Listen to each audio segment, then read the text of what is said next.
Hello, আসসালামু আলাইকুম।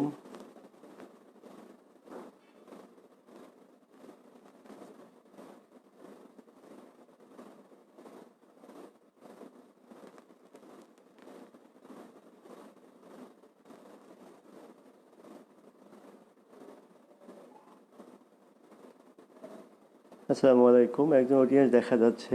আমরা আসলে একটু পরে শুরু করব ফর্মালি, কারণ কিছু অডিয়েন্স আগে চলে এখানে অ্যাড হোক, তারপর আমরা আমাদের মূল কথাই যাব। আজকে লাইভ প্রোগ্রামে যে বিষয়টি আমরা শেয়ার করতে যাচ্ছি, child assessment. How do you assess your child. এখানে হাউ ডু ইউ অ্যাসেস, এখানে প্যারেন্টসকে বোঝানো হয়েছে। প্যারেন্টসরা তাদের সন্তানকে কিভাবে বাসায় অ্যাসেস করে, আর অ্যাসেসমেন্টটা কি, অ্যাসেসমেন্ট কেন করবেন, কি লাভ হবে, কি বেনিফিট হবে, এই সকল বিষয়গুলো নিয়ে আজকে আমরা আজকে আমরা শেয়ার করব। খুবই গুরুত্বপূর্ণ টপিকস। আমরা চাচ্ছি যে এখানে বেশ কিছু অডিয়েন্স যদি আসে আমাদের আজকে এই বিষয়টার সার্থকতা পাবে।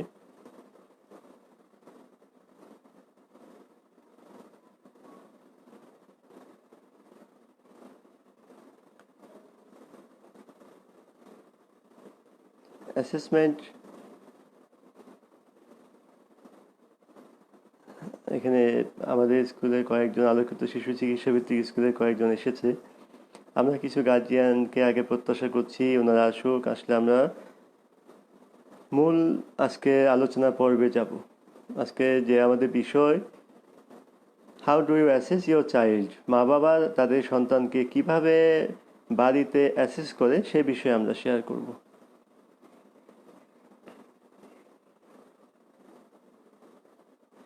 দেশের এই বিশেষ মুহূর্তে আমরা সবাই অনেক বেশি উদ্বিগ্ন আমাদের পরবর্তী দিনগুলোর জন্য। এই সময়গুলো কঠিনভাবে পার করে আমরা কিভাবে পরবর্তী আমাদের কার্যক্রমগুলো আবার সচল করব, সেটি আমাদের এখন আসলে চিন্তার বিষয়। এই জন্যে আমাদেরকে অনেক বেশি আমাদের এই সন্তানদের, আমাদের এই শিশুদেরকে বিকশিত করার জন্য অনেক বেশি আমাদেরকে জানতে হবে। জানার কোনো বিকল্প নেই। আর জানার জন্য আপনার একটা মাধ্যম হলো বিভিন্ন প্রোগ্রামে অ্যাটেন্ড করা, বিভিন্ন প্রোগ্রাম দেখা, শোনা, শেয়ার করা। সকল ধরনের মানুষ সব জায়গা থেকেই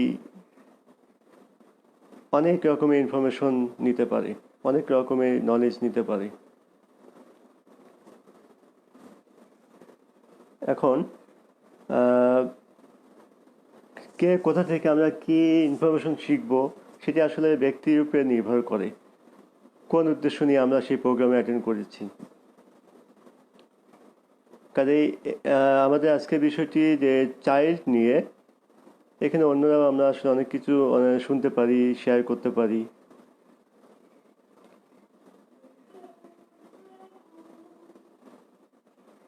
ওয়ালাইকুম আসসালাম। টিচার, কিছু টিচার এসেছে এখানে।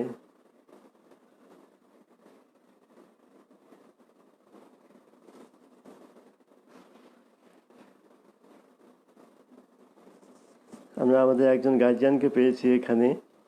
আমরা কিছু বেসিক শেয়ার করতে পারি, আহ, আপনাদের সাথে একটু বেসিক কথা বলতে পারি। আমি চাচ্ছি কিছু অডিয়েন্স আসলে আমরা আমাদের মূল যে আলোচনা, how assess child at home, how do you assess your child at home, child অ্যাসেসমেন্টটা আসলে কি, কিভাবে করব, সেই আলোচনায় যাব। কিছু অডিয়েন্স এখানে আসুক। আচ্ছা, আমি যদি মনে করতে পারি ফারহান আম্মু কি এখানে আসছেন?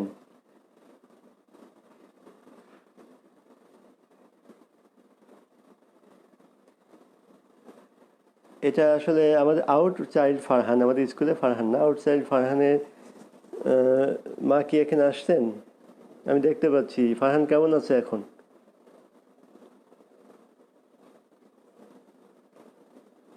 আমার কথা কি শোনা যাচ্ছে? টিচাররা কি আমার কথা শুনতে পাচ্ছেন? শারমিন টিচার, আমার কথা কি শোনা যাচ্ছে?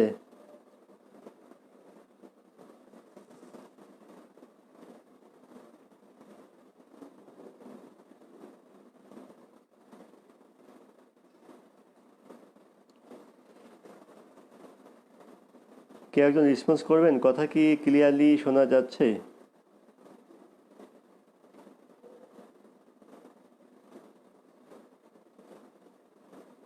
হ্যালো।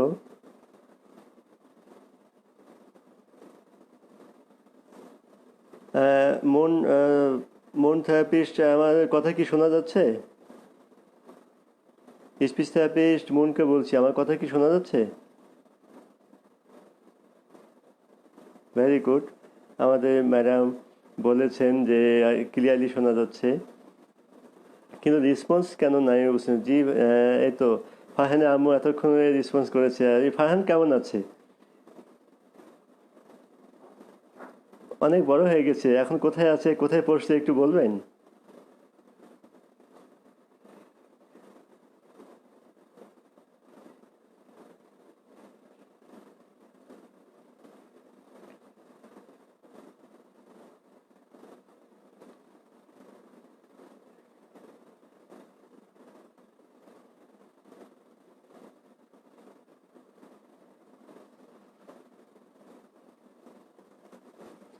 ওকে।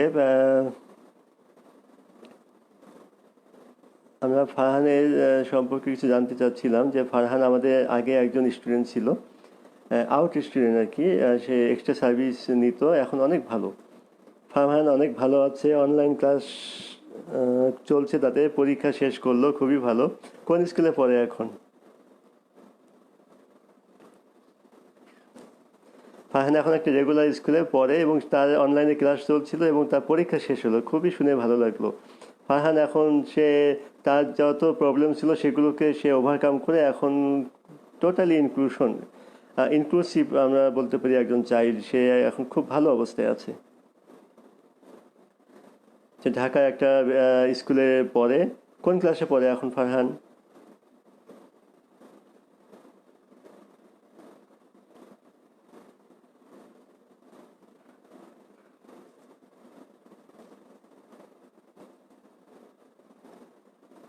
ফারহান এখন কোন ক্লাসে পড়ছে, কোন কিসে পরীক্ষা দিল, কোন ক্লাসে পরীক্ষা?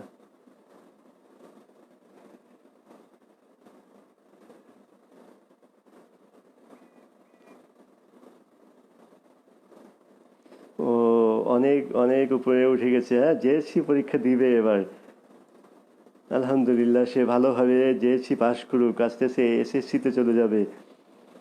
চেষ্টা করলে কি হয় কি না হয়। আপনারা অনেক পরিশ্রম করেছেন, ফারহানের আম্মু আব্বু দুইজনই খুবই পরিশ্রম করেছে ফারহানকে নিয়ে।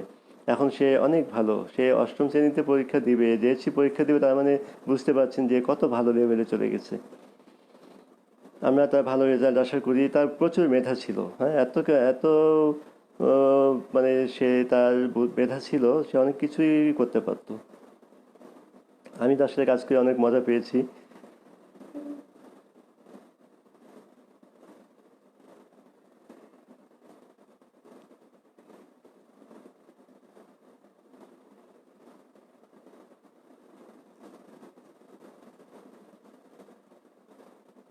অবশ্যই দোয়া থাকবে ফারহান যেন আরও উত্তরোত্তর উন্নতি করতে পারে এবং সামনের দিকে এগিয়ে যায়।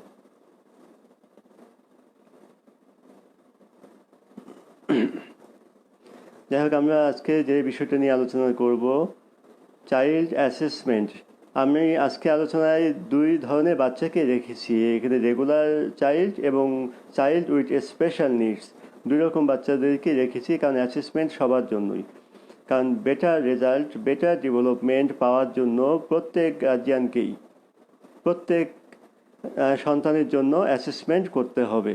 আমরা বাচ্চাদের সাথে থাকি, বাচ্চাদেরকে সবসময় দেখি, কিন্তু অবজারভেশন অ্যান্ড অ্যাসেসমেন্ট দুইটার মধ্যে পার্থক্য আছে। অ্যাসেসমেন্ট আপনার উদ্দেশ্য নিয়ে আপনাকে করতে হবে, আর অবজারভেশন আমরা জেনারেলি আমরা অনেক রকমের অবজারভেশন করে থাকি। তাই অ্যাসেসমেন্টটাকে আমাদের গুরুত্ব সহকারে নিতে হবে আসলে। মা বাবা অভিভাবক, পিতামাতা তো পিতামাতাই, বাচ্চাকে তারা অ্যাসেস করবে, কেন করবে, কিভাবে করবে। অ্যাসেসমেন্ট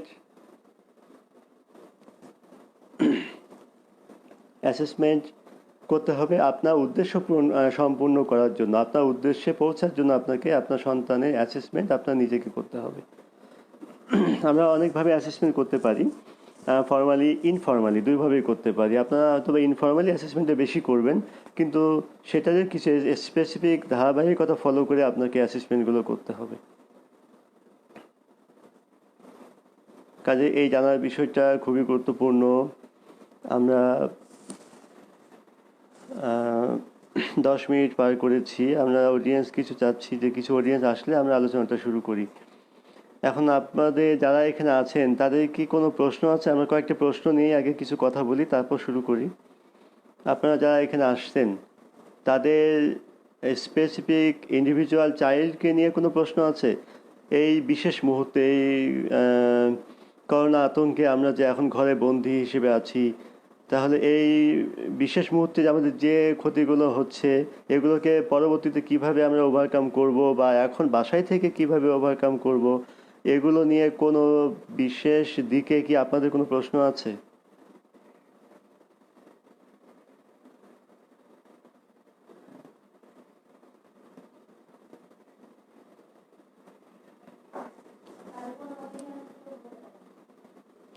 এমনিতেও কারো কোনো ওপিনিয়ন থাকে সেক্ষেত্রেও আপনারা শেয়ার করতে পারেন। আমি সবাইকে জানিয়ে দিতে পারি যে কার কি ওপিনিয়ন আছে। এই বিশেষ মুহূর্তে আমরা বিশেষ সময়ে বাসায় বাচ্চাদেরকে নিয়ে কিভাবে বিশেষভাবে টাইমগুলো পার করতে পারি।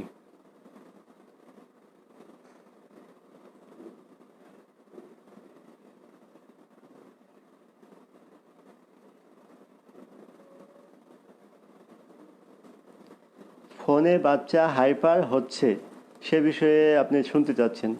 আসলে ফোনে বাচ্চা হাইপার হচ্ছে, এখন ফোন তো একটা ইলেকট্রনিক যন্ত্র। আমরা আমাদের প্রয়োজনে ব্যবহার করি ফোন। এখানে ফোন দুই রকম, ফোন মোবাইল ফোন এবং ল্যান্ড ফোন, দুই রকম ফোনই আমরা ব্যবহার করি। এখন ফোনটা বাচ্চা কিভাবে ব্যবহার করছে, যে বাচ্চা হাইপার হচ্ছে সেটা আসলে জানার বিষয়। ফোনে যদি এই সব কারণে কথা বলে বাচ্চা, সেক্ষেত্রে তো হাইপার হওয়ার কোনো বিষয় নাই। এখন ফোন মানে মোবাইলটাকে যদি আমরা ধরি ফোন হিসেবে, তাহলে মোবাইলে যদি গেম দেখে, মোবাইলে যদি কার্টুন দেখে, মোবাইলে যদি সে গান দেখে বা এমন কিছু জিনিস দেখে যেগুলি বাচ্চা হাইপারনেস বৃদ্ধির জন্য ভূমিকা রাখতে পারে।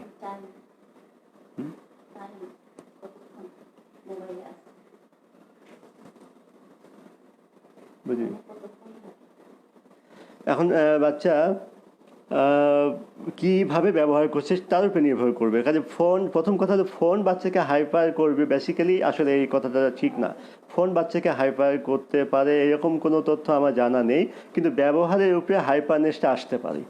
ব্যবহারটা আমি যে একটু আগে বললাম যে বাচ্চা কীভাবে ফোনটাকে ব্যবহার করছে। যদি আপনার প্রয়োজনীয় কথা বলার জন্য ব্যবহার করে থাকে তাহলে এটা হাইপারনেস করার কথা না। এখানে তরঙ্গের একটা বিষয় আছে যেটা আসলে আমি খুব বেশি বলতে পারবো না, তরঙ্গটা কিভাবে বাচ্চার ব্রেনে এফেক্ট ফেলাচ্ছে।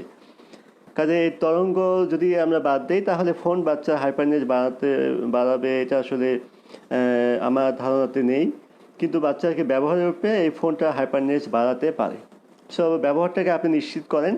আর যে তরঙ্গের মাধ্যমে এই কথাগুলো আসে, রে বলি আমরা, এই রের মাধ্যমে আসে, সেটা আমরা জানি যে মোবাইলটা কাছে বেশিক্ষণ না রাখাই ভালো। কথা বললে আমরা অনেক সময় বলি যে হেডফোন ব্যবহার করে কথা বলুক, ফোনটা একটু ডিস্টেন্সে থাকুক, ফোনটা কানের কাছে কম আসুক, শরীরের কাছে কম আসুক। তবে এর আসলে নেগেটিভ কিছু প্রভাব আছে, আমরা জানি যে তরঙ্গ বা নেগেটিভ কিছু প্রভাব আসে। সেক্ষেত্রে আমরা যতটুকু পারি প্রয়োজনীয় কথাটুকু বলে ফোনটাকে আমরা দূরে সরিয়ে রাখি। হ্যাঁ, এটুকু আমরা জানি। আর প্রয়োজন মতো ব্যবহার করলে, আর যদি আমরা ব্যবহারটাকে বাচ্চার প্রয়োজনের মতো করে উপযুক্ত হিসেবে ব্যবহার করতে পারি, কার্টুন কম দেখবে, সময় কম নিবে, কম সময় ব্যবহার করবে, তাহলে আমার মনে হয় যে খুব বেশি ক্ষতি হবে না। সো আমরা সবার জন্য, এটা শুধু বাচ্চার জন্য না, সবার জন্য এই রেটা ক্ষতিকর আমরা জানি, কিন্তু ক্ষতিকরের মাত্রাটা আছে। এই মাত্রাটা কতটুকু কীরকম আমরা ওইভাবে ক্লিয়ারলি বলতে পারবো না। আমরা চাই যে থেকে দূরে রাখতে, ফোনটাকে আপনারা দূরে রাখি, যেটুকু কথা বলা দরকার সেটুকু বলি, শরীর থেকে দূরে রাখি। শরীর থেকে দূরে রেখে আমরা ব্যবহারটা নিশ্চিত করতে পারলে রে থেকে আমরা বাঁচতে পারবো, পাশাপাশি ফোনের ব্যবহার থেকে যে হাইপারনেসটা আসতে পারে সেখান থেকেও আমরা বাঁচতে পারবো। আমার মনে হয় যে এটুকু আপনিও অনেকটা জানেন যে কিন্তু কথা বলাতে বাচ্চা হাইপারনেস বাড়বে না। যদি ফোনে সে গেম খেলে, বাচ্চার বাচ্চাকে স্টিমুলেট করার মতো খুব বেশি কোনো কিছু দেখে তাহলে বাচ্চা হাইপার হতে পারে। সেক্ষেত্রে আপনি সাবধান হন, ফোনের ব্যবহারটাকে আপনি লিমিটেশন করে দেন। খুবই ভালো একটি প্রশ্ন করেছেন যে ফোনের বিষয়ে। ফোন বাচ্চাকে হাইপার করতে পারে, ফোনের ব্যবহার বাচ্চাকে হাইপার করতে পারে, স্পিচ ডেভেলপমেন্ট কমিয়ে দিতে পারে, ওভারঅল ডেভেলপমেন্ট কমিয়ে দিতে পারে। এগুলো আসলে আমরা লিটারেচারি অনেক কিছু দেখতে পাই যে ফোন বাচ্চার ডেভেলপমেন্টকে কমিয়ে দেয়।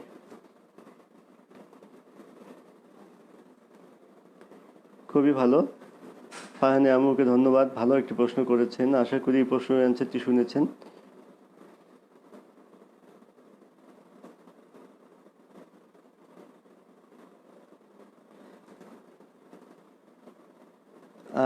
আরও দু একটি প্রশ্ন আমি চাচ্ছি যে আরেকটু সময় অডিয়েন্স আমাদের আরেকটু আসুক।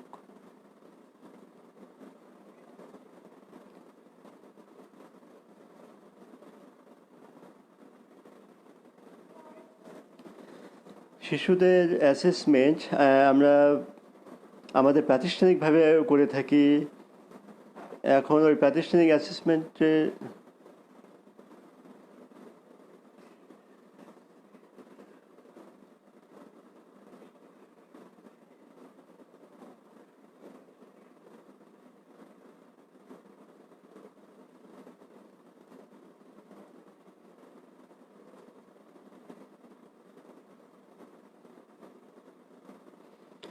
এই সময়ে বাচ্চা ফোন করে হাইপার হচ্ছে, আমি এই অ্যান্সারটা আমার যেটুকু জানা আমি আসলে দিয়েছি যে ফোনটাকে কিভাবে আমরা ব্যবহার করব।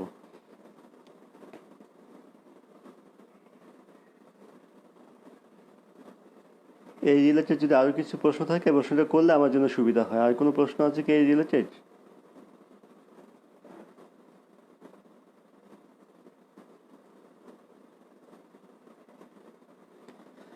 ইনস্টিটিউশনাল অ্যাসেসমেন্ট আমরা সবসময় করে থাকি। ইনস্টিটিউশনাল অ্যাসেসমেন্টের মধ্যে আমরা বিভিন্ন রকম অ্যাসেসমেন্ট রাখি, প্রফেশনাল অ্যাসেসমেন্ট, আইপি অ্যাসেসমেন্ট, বাচ্চার ডেইলি রুটিনের একটা অ্যাসেসমেন্ট থাকে, বাচ্চার পারফরমেন্সের উপরে অ্যাসেসমেন্ট থাকে, সব অনেক কিছুর উপরে আমরা অ্যাসেসমেন্ট করে থাকি বাচ্চাকে। ইনিশিয়াল একটা অ্যাসেসমেন্ট হয়ে থাকে, তারপর ইন্টারভেনশন হয়, তারপরে আমরা একটা সার্টেন টাইম পরে আরেকটা অ্যাসেসমেন্ট করি তার ইভ্যালুয়েশনটাকে বের করার জন্য, কতটুকু সে আগাচ্ছে, কতটুকু সে একই জায়গায় আছে, এই বিষয়গুলো বের করার জন্য। সো ইনস্টিটিউশনাল অ্যাসেসমেন্টটা আমরা অনেকটাই ফর্মালি করে থাকি, এখানে ডকুমেন্টেশন থাকে, ফর্মালি করে থাকি। আর বাসায় গার্জেনরা যেটা করবেন সেটা আসলে আমরা ইনফর্মালি করব অনেকটা, এবং কিভাবে করব সেটা আমি আজকে ডিসক্রাইব করব কিছুটা। আমরা এখন আমার মনে হচ্ছে যে আমাদের মূল আলোচনায় যাই। 15 মিনিট আমরা দেখেছি। আজকের বিষয় আলোকিত শিশু চিকিৎসাভিত্তিক স্কুল পেজ থেকে আমরা আজকে লাইভে এসেছি। How do you assess your child at home? আপনি অভিভাবক হিসেবে আপনার শিশুকে বাড়িতে কিভাবে অ্যাসেস করেন? অ্যাসেসমেন্ট মানে হলো বাড়িতে আপনার শিশুকে আপনি কিভাবে মূল্যায়ন করেন। ইভ্যালুয়েশন, অ্যাসেসমেন্ট, অবজারভেশন, এগুলো অনেকটা সমার্থক শব্দ ব্যবহার করা হয়। অ্যাসেসমেন্টটা সাধারণত করা হয় কি, গ্যাদারিং ইনফরমেশন। আমরা বলি যে আপনার শিশু সম্পর্কিত কি কি তথ্য আপনি বাচ্চার জন্য আপনি বাসায় নিয়ে জমা করেন। এই তথ্যগুলো যে আপনি জমা করছেন, এই তথ্যগুলো পরবর্তীতে আমরা বাচ্চার বিকাশে কিভাবে ব্যবহার করি, সেটা আপনি কিভাবে করছেন সে বিষয়টাই এখানে প্রাধান্য পাবে। সো অ্যাসেসমেন্ট হলো গ্যাদারিং ইনফরমেশন, তথ্য সংগ্রহ করা। আর এই তথ্যগুলো কেন সংগ্রহ করব? বাচ্চার ডেভেলপমেন্টটাকে ত্বরান্বিত করার জন্য, বাচ্চার এডুকেশনাল ডেভেলপমেন্ট এবং বাচ্চার ওভারঅল ডেভেলপমেন্ট। বাচ্চার ওভারঅল ডেভেলপমেন্ট যদি আমরা বলি যে শিশু, আগে আমাদের শিশুকে আমরা যদি ধরি, এক একটা স্টেজে এক এক রকম ডেভেলপমেন্ট বাচ্চা থাকে। সো চাইল্ড আমরা বাংলাদেশের প্রেক্ষাপটে বা চাইল্ড যদি আমরা ধরি তাহলে 18 বছর পর্যন্ত আমরা কাউন্ট করতে পারি শিশুকে। এর মধ্যে অনেকগুলো ধাপ আছে, যেমন বেবি একটা পিরিয়ড আছে, আমরা বলি বেবি পিরিয়ডটাকে সাধারণত প্রথম 4 সপ্তাহকে বলে থাকি, আর নিউবর্ন নিউবর্ন বেবি বলি আমরা। নিউবর্ন মানে প্রথম নিউবর্ন হিসেবে বলবো প্রথম 4 সপ্তাহকে। 4 সপ্তাহ থেকে 1 বছর পর্যন্ত আমরা বলি নিওনেটাল। হ্যাঁ, নিওনেটাল বলি আমরা বাচ্চাদেরকে, বা ইনফ্যান্ট বলে থাকি। 1 বছর পর্যন্ত আমরা বাচ্চাকে ইনফ্যান্ট বলে থাকি। নিওনেটাল বা নিউবর্ন বলি আমরা বাচ্চাকে 4 সপ্তাহ পর্যন্ত। টডলার বলে থাকি আমরা 2 বছর থেকে 3 বছর, আবার অনেক জায়গায় বলে 2 থেকে 4 বছর, এই সব সময়টাকে আমরা টডলার বলে থাকি।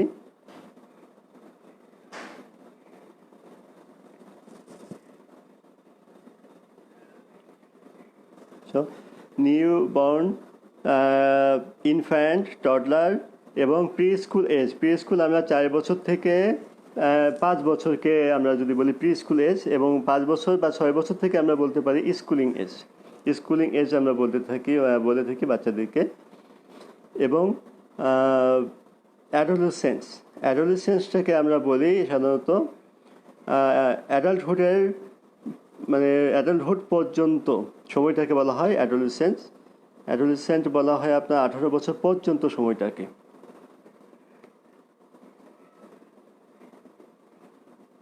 তাহলে এই যে ধাপগুলোর ভিতরে আপনার ডেভেলপমেন্টটা ভ্যারি করে। বাচ্চা কোন ধাপে আছে বা ডেভেলপমেন্টটা কীরকম, এই ধাপে কীরকম হবে সে বিষয়ে আপনার অ্যাসেসমেন্টটা কীরকম, আপনাকে এই জন্য ধারণা রাখতে হবে। এখন অত ধাপ হিসেবে তো আপনারা অবজার্ভ করতে পারবেন না। আমি এখানে গার্জিয়ান হিসেবে কাউন্ট করছি যে এখানে মাল্টি ক্যাটাগরি গার্জিয়ানরা আছে, এডুকেটেড, নন এডুকেটেড, আবার অনেকে আছে যে লেখাপড়া খুব বেশি করেননি এমন মা বাবারাও আছে। সো আমরা যদি বিবেচনা করি যে আমাদের এখানে গার্জিয়ান আছে এসএসসি থেকে একদম পিএইচডি পর্যন্ত আমাদের এখানে গার্জিয়ান আছে, তাহলে সবার জন্যই বাচ্চাকে অ্যাসেসমেন্ট করতে হবে। কিভাবে করবো আমরা অ্যাসেসমেন্টটা? আমাদের সন্তানকে আমরা কিভাবে দেখবো? আমি আগেই বলছি, অ্যাসেসমেন্ট হলো গ্যাদারিং ইনফরমেশন। আপনি ইনফরমেশনটাকে কিভাবে জমাবেন? আপনি যদি কিছু ধারণা মাথায় না আনতে পারেন, আপনি কি কি তথ্যগুলোকে জমাবেন বাচ্চাকে? এখন আমি চাইল্ড হিসেবে বাচ্চাকে যদি আমি প্রাত শিশু বিকাশকেই বুঝি, 5 বছর পর্যন্ত যদি আমি বাচ্চাকে কাউন্ট করি, এই এজটাকে আর্লি চাইল্ড যদি বলি আমরা, তাহলে এই সময়টাতে ইনফরমেশনগুলো যে আমরা গ্যাদারিং করব, সেই গ্যাদারিংগুলো আমরা, এই তথ্যগুলো পরবর্তীতে বিকাশে এবং এডুকেশনে কিভাবে বাচ্চাকে হেল্প করবে সে বিষয়ে আপনাকে সাহায্য করবে। তাহলে আপনি এই তথ্য জমাচ্ছেন, আপনি একজন আপনার সন্তানের তথ্য জমাবে। নর্মাল বাচ্চা হতে পারে, আবার চাইল্ড উইথ স্পেশাল নিডসও হতে পারে, বিশেষ বাচ্চা হতে পারে। তা আপনি তথ্য জমাবেন কিসের উপর ভিত্তি করে তথ্যগুলো জমাবেন? তাহলে আমরা দেখি ডেভেলপমেন্টের পার্টগুলো কী কী। আমরা যে বাচ্চাকে অ্যাসেস করব, আমরা যদি প্রথমে দেখি বাচ্চার প্রথমে যে বিকাশটা ঘটবে কগনিটিভ বিকাশ, কগনিটিভ ডেভেলপমেন্টের মধ্যে আমরা যে বিষয়গুলো পাবো, কগনিটিভ, এখানে আপনার বাচ্চার অ্যাটেনশন আসবে সর্বপ্রথম। বাচ্চায় কতটুকু মনোযোগ দেয়। সাধারণত আমরা প্রতি বছরের জন্য 3 মিনিট করে অ্যাটেনশন স্প্যানকে কাউন্ট করে থাকি। 3 মিনিট।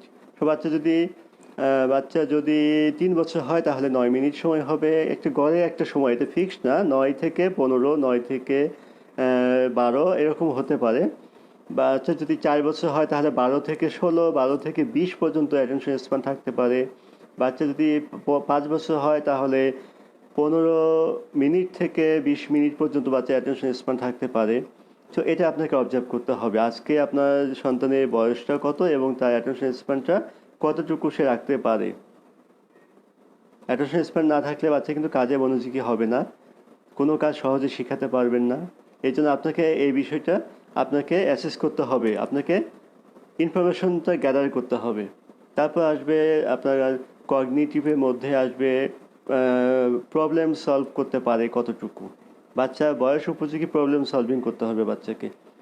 প্রবলেম সলভ করতে না পারলে তার শেখাটাতে বাধাপ্রাপ্ত হবে। সো বাচ্চাকে কীভাবে তার প্রবলেমটা সলভ করে, মা কিন্তু অবজার্ভ করে এই ইনফরমেশনটাকে রাইট ডাউন করে রাখতে পারে, গ্যাদার করে রাখতে পারে। প্রবলেম সলভিং কীভাবে করে, এক এক বাচ্চার প্রবলেম সলভিং পাওয়া এক এক রকম। কেউ কারো সাহায্য দিয়ে করতে চায়, কেউ নিজে করতে চায়। এক একজনের প্রবলেম সলভিংটা এক এক রকম হবে। সো কগনিশনের মধ্যে আরও আসবে আপনার অ্যাওয়ারনেস। বাচ্চার বডি অ্যাওয়ারনেসটা কীরকম। বডি অ্যাওয়ারনেস যদি বাচ্চা কন্ট্রোলে না রাখতে পারে, বাচ্চার নর্মাল যদি বডি অ্যাওয়ারনেস না থাকে, যদি বডি অ্যাওয়ারনেস না থাকে বাচ্চা কিন্তু অ্যাটেনশন কম দিবে। বাচ্চা অ্যাটেনশন কম দিবে বডি অ্যাওয়ারনেস না থাকলে। বাচ্চা অ্যাবনর্মাল বিহেভ দেখাবে, রেস্টলেসনেস বিহেভ দেখাবে। সো অ্যাওয়ারনেস দেখতে হবে বডি অ্যাওয়ারনেসটা কেমন। অ্যাবিলিটি টু ফলো ইনস্ট্রাকশন, এই কগনিটিভের ভিতরে আরেকটা ইম্পর্টেন্ট পার্ট হলো ফলো ইনস্ট্রাকশন। আপনার ইনস্ট্রাকশন কি বাচ্চা বোঝে, বাচ্চা কি ফলো করে, কোন ইনস্ট্রাকশনগুলো ফলো করে, কোন সময় ফলো করে, কেন ফলো করে না, সবই আপনাকে ইনফরমেশন গ্যাদার করতে হবে। বাচ্চা ইনফরমেশন, কোন ইনফরমেশনটা কখন ফলো করছে, কিভাবে ফলো করছে, কেন করছে না, সব কিছু আপনাকে বুঝতে হবে এবং সেগুলোকে ইনফরমেশন হিসেবে জমা রাখতে হবে পরবর্তীতে ম্যানেজমেন্টের জন্য। তাহলে ability to follow instruction, cause and effect. বাচ্চা কোন স্টিমুলেশনে কোন সাড়া দিচ্ছে, কোনো একটা কিছু ঘটাইলে বাচ্চা সেটা প্রতিক্রিয়া কী দেখাচ্ছে, খুবই গুরুত্বপূর্ণ। আপনি একটি ছোট্ট খেলা আকারে বাচ্চাকে দিয়ে পরীক্ষা করতে পারেন বাচ্চা কজ অ্যান্ড ইফেক্টটাতে কী রেসপন্স করে। কজ অ্যান্ড ইফেক্ট, আপনি একটি খেলনা বিড়ালকে রুমাল দিয়ে ঢেকে দেন, দেখেন বাচ্চা কি রেসপন্স করে। সে কি বিড়ালটাকে সরাইতে চায় রুমালটা, নাকি সে বুঝতেই পারলো না যে রুমালের নিচে কি আছে। আপনি কাজের মাধ্যমে ওর কজ অ্যান্ড ইফেক্টটা, ওর মাথায় একটা রুমাল দিয়ে দেন, দেখেন সে কী করে, সে কি চুপ থাকে নাকি সে এটাকে ফেলায় দেয়। তার স্পন্টানিয়াসটা দেখেন, তার ক্ষিপ্র গতিটা দেখেন, সে কোন ক্ষিপ্র গতিতে আপনার সাথে রেসপন্স করে, সে কি রিয়্যাক্ট করছে, সে কি পজিটিভলি নিচ্ছে, সে কি আপনার সাথে এটাকে মজা হিসেবে নিচ্ছে, একটা খেলা হিসেবে নিচ্ছে। এটা আপনাকে বুঝতে হবে কজ অ্যান্ড ইফেক্টটা কি নর্মাল বাচ্চার। এই এই যে বিষয়গুলি আমি বলছি, এটা নর্মাল বাচ্চার ক্ষেত্রেও একই হবে, স্পেশাল বাচ্চার ক্ষেত্রেও একই হবে।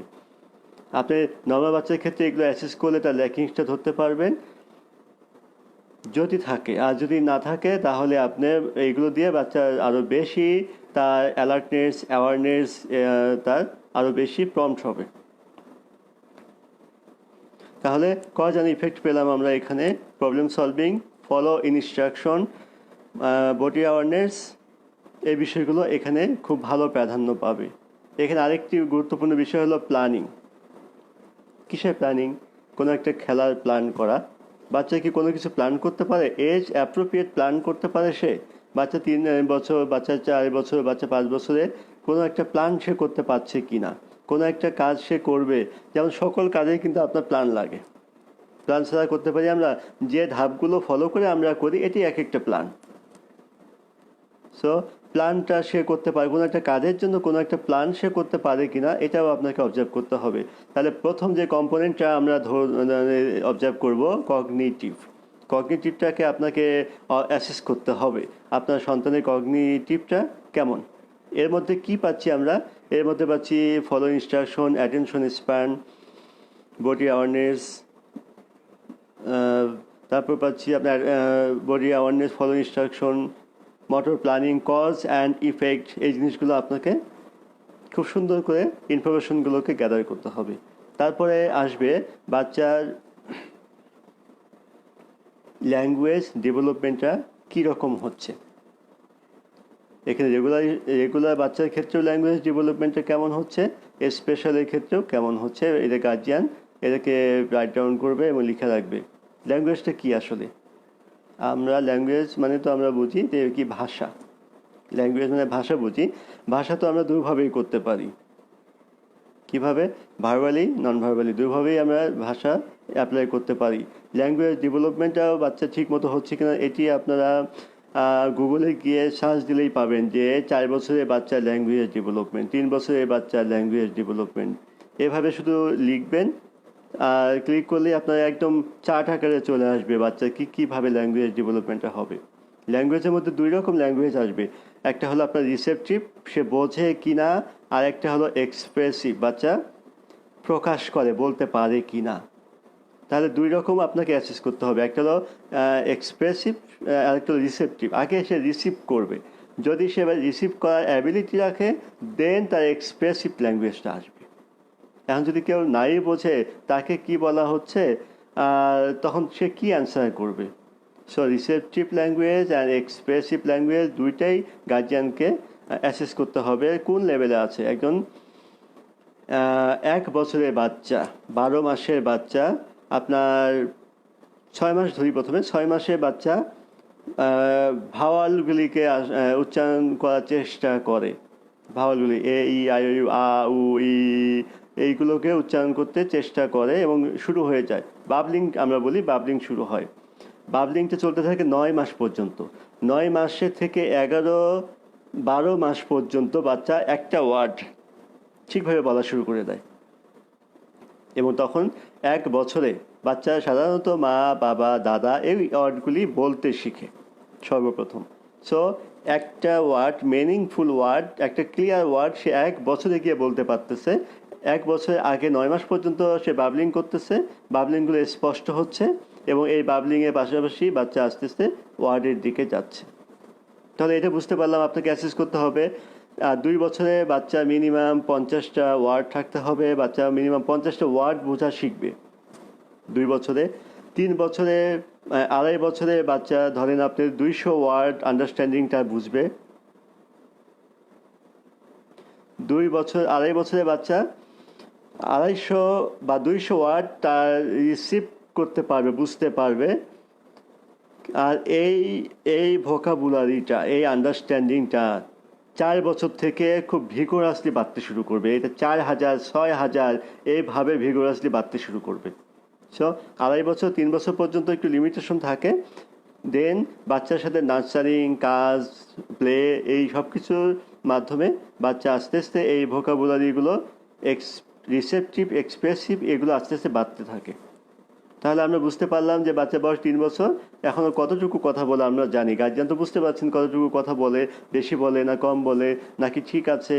সো এখন আমরা খুব বেশি যে কথাটা শুনতে পাই যে অনেকে দেরিতে কথা বলে, অনেকে দেরিতে কথা বলে, অমুক দেরিতে কথা বলছে। এই বিষয়গুলো এখন আমরা গার্জিয়ানরা অবশ্যই আর মাথায় রাখবো না। আমরা এখন দেরি কেন মেনে নিব? দেরি অবশ্যই আমরা মেনে নিব না। সো অ্যাসেসমেন্ট করতে হবে। প্রত্যেকটা সেক্টর ডেভেলপমেন্ট আপনাকে জানার জন্য বাচ্চাকে অ্যাসেসমেন্ট করতে হবে। অ্যাসেসমেন্ট যদি আপনি করতে পারেন তাহলে আপনি আর এরকম কথা বলবেন না, বাচ্চা দেরিতে কথা বলবে। তাহলে আমরা যেটা বুঝতে পারলাম, ল্যাঙ্গুয়েজটা আমরা দেখবো, অ্যাসেস করবো ল্যাঙ্গুয়েজে বাচ্চার কোন লেভেলে আছে। Verbal language, non verbal language, receptive language আর এক্সপ্রেসিভ ল্যাঙ্গুয়েজ। আমরা এই সবগুলো অ্যাসেস করব যে বাচ্চা কোন লেভেলে আছে আর কি কি প্রবলেম হচ্ছে। এর মধ্যে অনেক কিছু অবজার্ভ করবেন আপনি, যে বাচ্চা কোনো স্পেসিফিক জায়গায় কথা বলে, কোনো স্পেসিফিক নিডের কথা বলে, কোনো স্পেসিফিক চাহিদা প্রকাশ করতে কথা বলছে, বা কিভাবে প্রকাশ করছে, অঙ্গভঙ্গি কি দেখাচ্ছে, তার উপরে কিন্তু আপনার ডিপেন্ড করবে পরবর্তী ম্যানেজমেন্ট, পরবর্তী ব্যবস্থাপনা। তাহলে আপনারা এর মাঝে এই কথাগুলো যে বলছি প্রশ্নগুলো করে রেখে দিতে পারেন, আমি আস্তে আস্তে এই কথা প্রশ্নগুলো অ্যান্সার আপনাদেরকে করব। তাহলে ল্যাঙ্গুয়েজের পর আমরা আসি বাচ্চার socio emotional.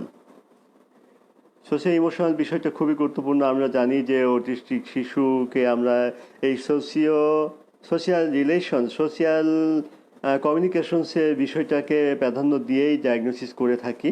So social emotional পার্টটা বাচ্চাকে বুঝতে হবে। সোশিও ইমোশনালটা কি আসলে? সোশিও ইমোশনালটা কি আসলে? তো সোশিও ইমোশনালটা হলো সামাজিকভাবে আমরা কি একে অপরের সাথে যখন কথা বলি তখন কি আমরা ইমোশন নিয়ে কথা বলি। ইমোশনটা আমাদের মাঝে থাকে। আমরা কোনো কথায় হাসি, কোনো কথায় ব্যথিত হই, কোনো কথায় আমরা কান্না করি, কোনো কথায় আমরা এগ্রেসিভ হই, কোনো কথায় আমরা কোনো রেসপন্স করি না, চুপ থাকি। তো এই যে বিহেভগুলো আমরা করি, এই বিষয়গুলো কিন্তু আসলে সোশিও ইমোশনালের পার্ট।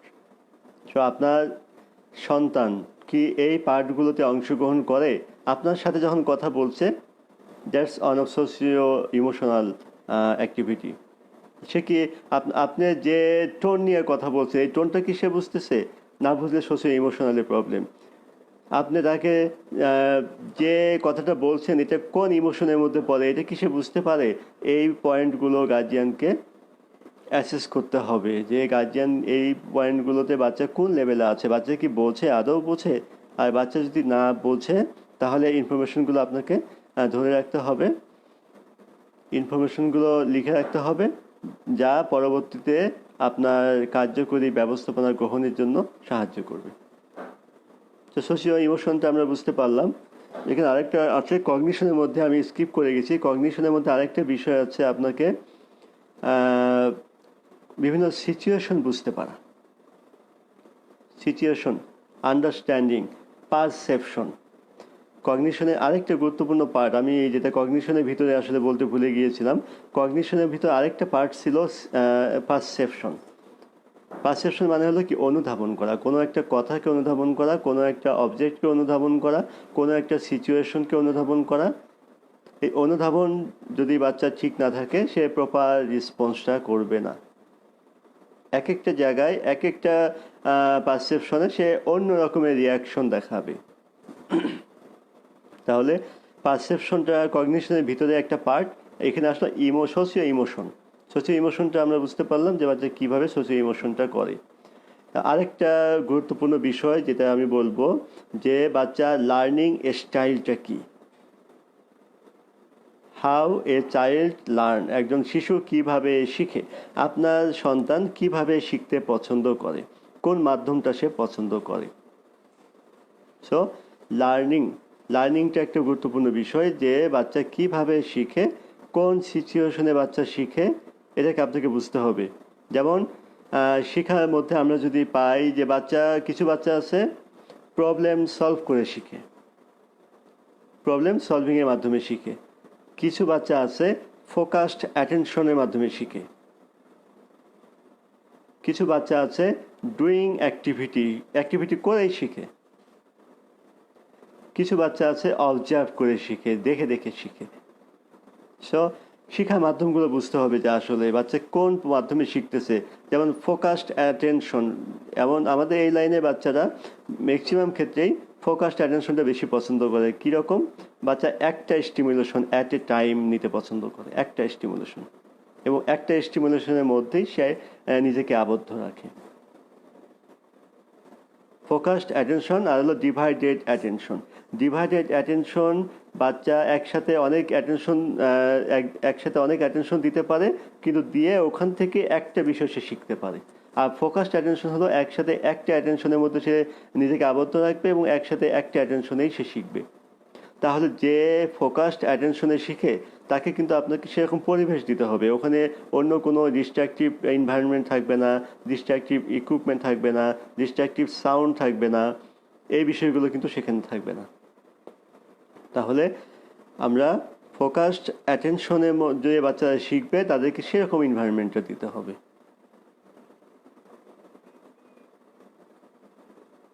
এখন ডিভাইডেড অ্যাটেনশন, ফোকাসড অ্যাটেনশনে শিখতে পারে বাচ্চা, করে শিখতে পারে, প্রবলেম সলভিংয়ের মাধ্যমে শিখতে পারে বাচ্চা, শেয়ারিংয়ের মাধ্যমে শিখতে পারে। তাহলে শেখার প্যাটার্নটা কি, আপনার সন্তানের শেখার প্যাটার্নটা কি, এটা আপনাকে বুঝতে হবে। শেখার প্যাটার্নটা বুঝতে পারলে আপনি ইনফরমেশনটাকে রাইট ডাউন করুন এবং আপনি এটা পরবর্তীতে আপনার এডুকেশন এবং ডেভেলপমেন্টের অ্যাক্টিভিটিতে এটাকে অ্যাড করবেন। তাহলে আমি কম্পোনেন্টগুলোকে দেখাইলাম যে আমরা যে প্যারেন্টস হিসেবে অ্যাসেস করব, কিভাবে করব। আমি আবার রিপিট করছি যে কোন কম্পোনেন্টগুলোর দিকে আপনারা আপনাদের ফোকাসটা রাখবেন। প্রথমেই আসবে কগনিটিভ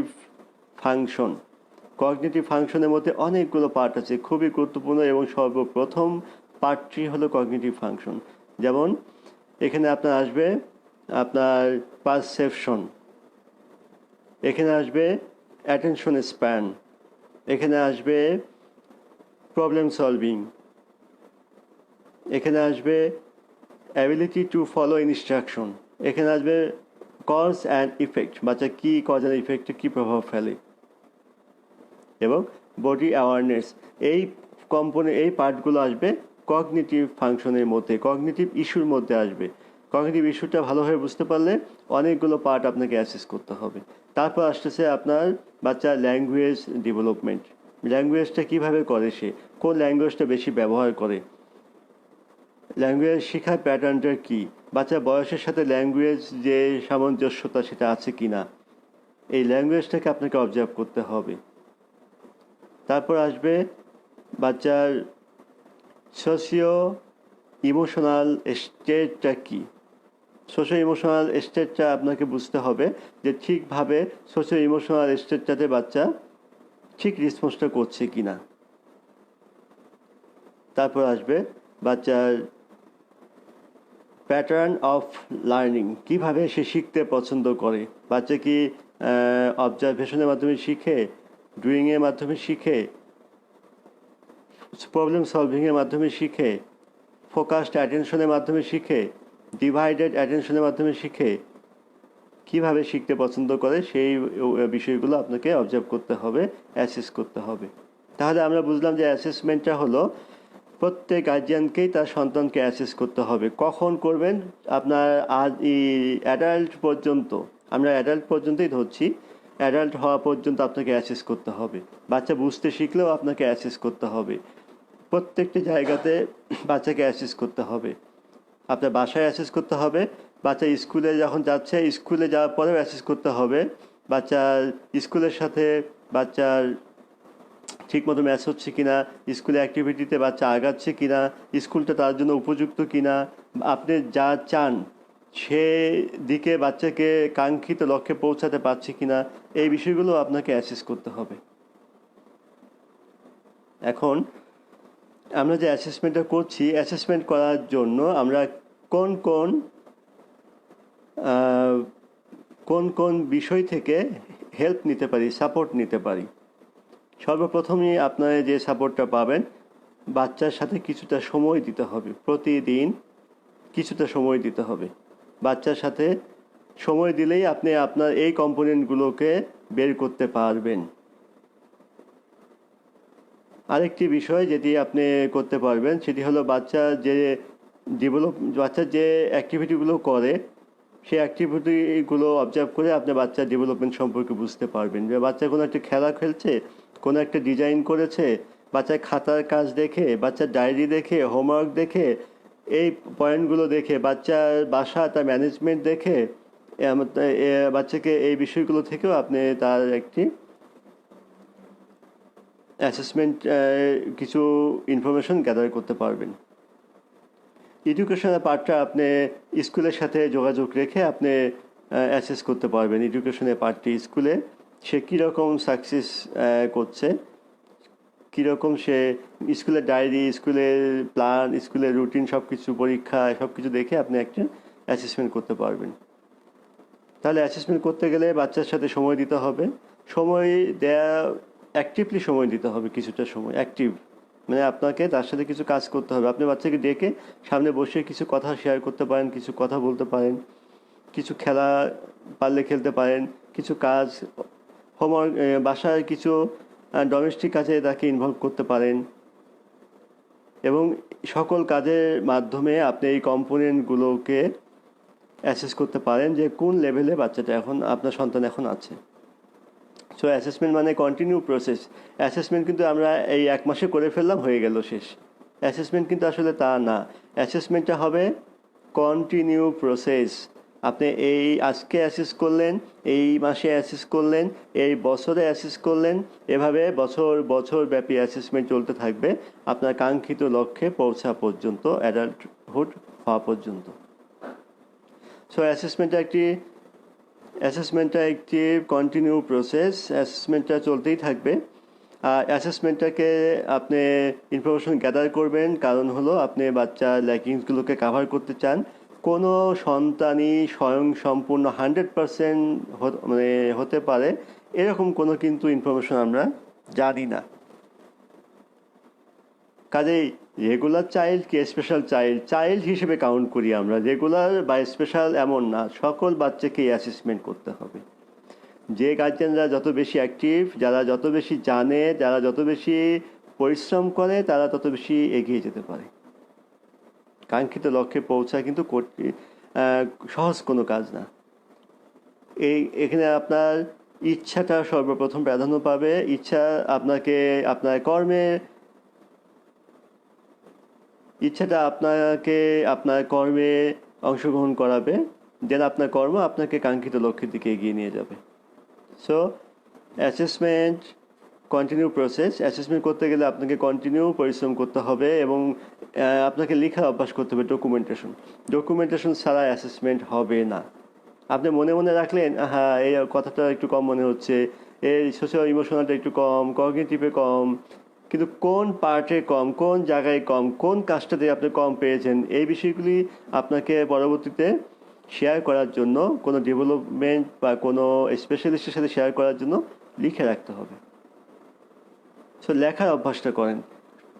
জীবনের প্রতিটা ক্ষেত্রে আপনি যত বেশি লেখার অভ্যাস করবেন, দেখবেন যে আপনি তত বেশি আপনার প্রবলেমকে সলভ করতে পারবেন। কাজে অ্যাসেস করতে হলে আপনাকে অবশ্যই লেখার অভ্যাস করতে হবে। লিখে লিখে কম্পোনেন্টগুলোতে কোন কোন জায়গায় প্রবলেম আছে সেই প্রবলেমগুলোকে আপনাকে সলভ করার জন্য চেষ্টা করতে হবে। আমরা এতক্ষণে বুঝতে পারলাম যে আমাদের সন্তানদের কোন বিষয়গুলোতে আমরা অ্যাসেসমেন্ট করব, কম্পোনেন্টও বুঝতে পারলাম। আর কিভাবে করব সেটাও বললাম, যে বাচ্চাকে সাথে সময় দিয়ে, বাচ্চার অ্যাক্টিভিটি দেখে, বাচ্চার মানে পারফর্ম করা কাজগুলো দেখে, বাচ্চার সাথে স্কুলের যে ডেভেলপমেন্টগুলো হচ্ছে সেগুলো দেখে আপনি বাচ্চার অ্যাসেসমেন্টটা করতে পারেন। অ্যাসেসমেন্ট আর অবজারভেশনের মধ্যে বড় পার্থক্যটা হলো অ্যাসেসমেন্ট উদ্দেশ্য থাকবে, আর অবজারভেশনে তেমন উদ্দেশ্য থাকে না। আমরা জীবনে চলার ক্ষেত্রে প্রতিনিয়তই আমরা অবজারভেশন করি, আর অ্যাসেসমেন্টের ক্ষেত্রে আমরা কোনো প্রবলেমকে সলভ করার জন্য আমরা বাচ্চাকে অ্যাসেস করব। কাজে আমার বাচ্চা সব পারে, আমার বাচ্চা সব বোঝে, আমার বাচ্চা সব করে, শুধুমাত্র এই একটা জায়গায় সমস্যা, এরকম ভাবনা গার্জিয়ানের মাথায় আসলে থাকা উচিত না। সবসময় বাচ্চার প্রবলেমটাকে বড় করে দেখবেন। যদি বাচ্চাকে বড় করতে চান, যদি বাচ্চার একটা প্রবলেম থাকে, কেন একটা প্রবলেম থাকবে সেটাকে সলভ করার জন্য চেষ্টা করুন। তাই বলে বাচ্চার সাথে অমানবিক আচরণ বা অমানবিক কাজ করা যাবে না। সর্বদা বাচ্চার সাথে পোলাইট থাকতে হবে, বাচ্চার সাথে বাচ্চার মেন্টাল স্টেটটা বুঝে কাজ করতে হবে। আমরা অ্যাসেসমেন্ট কিভাবে করব, কোন কম্পোনেন্টটা দেখে দেখে করব, আর কি কি দেখে করতে পারি সেগুলো বুঝতে পারলাম। এখন আমরা আসি যে আমি কেন এই টপিকটা আজকে নিয়ে আসলাম। আমরা তো এখন বাসায় অনেক সময় পাচ্ছি, মাঝে মধ্যে এমনও বোরিং হয়ে যাচ্ছেন হয়তো বা, যে এখন কি করবেন বুঝতে পারছেন না, বা বাচ্চা হয়তো বা অনেক বেশি বিরক্ত করছে, কি করবেন বুঝতে পারছেন না। সেই জন্যে এই কাজটাতে যদি আপনি আপনার অভ্যাসটাকে গড়তে পারেন, তাহলে দেখবেন যে পরবর্তী এই বিশেষ মুহূর্ত কাটিয়ে উঠলেও আমরা বাচ্চার সাথে অনেক ভালোভাবে কাজ করতে পারবো। আপনারা এখন একটু সময় পাচ্ছেন বাসায় থাকতে, এখানে মাও পাচ্ছে, বাবাও পাচ্ছে, কর্মজীবী মারা পাচ্ছে, বাবাও পাচ্ছে, এখানে অনেক গ্র্যান্ড প্যারেন্টসরা থাকে, তারাও পাচ্ছে। কাজে সকলে সম্মিলিতভাবে আমরা এই অ্যাসেসমেন্টে অংশগ্রহণটা করতে পারি, যেটা অফিস খোলা থাকার সময় কিন্তু আমরা করতে পারতাম না। আমরা অনেক কিছু জানি, কিন্তু করতে গেলে কিন্তু অনেক বাধার সম্মুখীন হতে হয়। এই বাধাগুলো কি? আমার সোসাইটিতে আমার অবস্থান, আমার জব সেক্টর, আমার ফ্যামিলি অ্যাক্টিভিটি, আমার সেলফ অ্যাক্টিভিটি এবং আদার্স অনেক অনেক কিছুতে আমরা কি বাধার সম্মুখীন হই। কিন্তু এখন কিন্তু এই বাধাগুলো অনেক কম। এই বাধাগুলোকে কাটিয়ে কিন্তু আমরা এখন বাচ্চাকে নিয়ে একটু ভাবতে পারি। হ্যাঁ, আমরা এখন শুধু এরকম হতাশায় থাকি না, হারে কি হচ্ছে, 2 মাস পর কি হবে। দেখেন, এই হতাশা কিন্তু আমাদেরকে ভালো রাখবে না। এই হতাশা আপনার প্রবলেমকে সলভ করে দিবে না। কাজে হতাশা আপনাকে শুধু ক্ষতি করবে। আপনি যে সামনের দিকে এগিয়ে যেতেন সেই স্পিরিটটাকে কমিয়ে দেবে। কাজে এই হতাশা থেকে কাটিয়ে ওঠার জন্য আপনি বাচ্চাকে নিয়ে অ্যাসেস করুন। বাচ্চাকে নিয়ে অ্যাসেস করলে আপনি দেখবেন খুব ভালো লাগবে আপনার। আর যখন দু একটা প্রবলেমও আপনি পেয়ে যান, সেক্ষেত্রে আবার হতাশায় পড়ে যাবেন না। আপনি প্রবলেমটা পেয়েছেন, আপনি ভেবে খুশি হন যে আপনি এটাকে এখন সলভ করবেন। কিন্তু যদি আপনি অ্যাসেসটাই না করতেন আর এই প্রবলেমটাই ধরা না পড়তো, তাহলে এটা প্রবলেম হিসেবে রয়ে যেত, যা পরবর্তীতে বাচ্চার ডেভেলপমেন্টে হ্যাম্পার করত, আপনার কাঙ্ক্ষিত লক্ষ্যে পৌঁছাতে বাধা দিত। তাহলে আপনি কথাগুলো বুঝতে পারছেন যে এই করোনার বিশেষ মুহূর্তে আমরা কেন এই অ্যাসেসমেন্ট পার্টটা আনলাম। অ্যাসেসমেন্ট হলো টাইম সময় সাপেক্ষ ব্যাপার। অ্যাসেসমেন্টে কি সময় সাপেক্ষ ব্যাপার, আপনাকে সময় দিতে হবে বাচ্চাকে, তাকে বোঝার জন্য আপনাকে জানতে হবে। সো আপনি আজকে এই ভিডিওটা দেখলেন, ভিডিওটি দেখে আপনি এখন নেট সার্চ করেন, আপনি কিছু চার্ট বের করেন, সেগুলোকে ফলো করেন, করে দেখেন যে কোন কোন সেক্টরে একটা রেগুলার বাচ্চা হোক আর স্পেশাল হোক, কোন জায়গায় বাচ্চার প্রবলেম আছে সেটিকে সলভ করার জন্য চেষ্টা করেন। আপনি একদিকে এগিয়ে গেলেন এবং আপনি পরবর্তীতে এটাকে আপনাকে আশাও জাগাবে, হতাশা না। আপনার হতাশা থেকে কাটিয়ে ওঠার জন্য আপনাকে এই আজকের আমার এই সেশনটা অনেক কাজে লাগবে। আমাদেরকে আমাদের মানসিকতা পরিবর্তন করতে হবে, আমাদেরকে অনেক বেশি জানতে হবে। আমরা যদি অনেক বেশি জানি তাহলে দেখবেন আমাদের বিহেভিয়ার পরিবর্তন ঘটবে, আমাদের আচরণে পরিবর্তন ঘটবে। আমাদের শিক্ষা, আমরা বলি এডুকেশনের সংজ্ঞাই তো হলো আপনাকে চলতে শেখা, আপনার আচরণের পরিবর্তন আপনাকে চলতে শেখাবে, আপনার আচরণের পরিবর্তন ঘটাবে আপনার এডুকেশন। সো এডুকেশন কি শুধুমাত্র ফর্মাল এডুকেশন, আপনার সার্টিফিকেট অর্জন করতে হবে তা না। এই যে আজকে এই সেশনটাও একটা এডুকেশন। এখানে অনেকে কথাগুলো জানা মনে হতে পারে, অনেকের কাছে দু একটা পয়েন্ট নতুন মনে হতে পারে, সবার ক্ষেত্রে একরকম হবে না, কিন্তু আপনি কিছু না কিছু জানতে পারবেন। আপনাকে চলতে শেখাবে, আপনাকে রানিং রাখতে সাহায্য করবে, আপনাকে কিছু ওয়ে দেখাবে। কাজেই অ্যাসেসমেন্ট আমরা কেন করব, কিভাবে করব, কোন কম্পোনেন্টগুলোকে অ্যাসেসমেন্টের মধ্যে নিয়ে আসবো সেগুলো বুঝতে পারলাম। আর অ্যাসেসমেন্ট আমরা এই করোনা মুহূর্তে কেন করব, আমি বললাম যে আমরা সময় পাচ্ছি এখন। আমরা অন্য সময়গুলোতে এই সময়টা পেতাম না, যা এখন পাচ্ছি এই সময়টা কাজে লাগাই, বাচ্চার প্রতি অ্যাটেনশন দিয়ে তাকে অ্যাসেসমেন্টটা আমরা নিজেরাই করি। আমি বিষয়গুলি মনে হয় কিছু বোঝাতে পেরেছি। এখন আমি যে প্রবলেমগুলো আমরা পাবো, এখন আমরা আজকে এইটুকুতেই রাখবো যে কম্পোনেন্টগুলো অ্যাসেস করে আমরা পরবর্তীতে এই কম্পোনেন্টের উপর বেসিস করে আমরা বাচ্চাকে কিভাবে সলভ করব সে বিষয় নিয়ে কথা বলবো। এখন আমরা প্রশ্ন উত্তরে যেতে চাই। আজকে এই যে টপিকসটা নিয়ে শেয়ার হলো, how do you assess your child at home.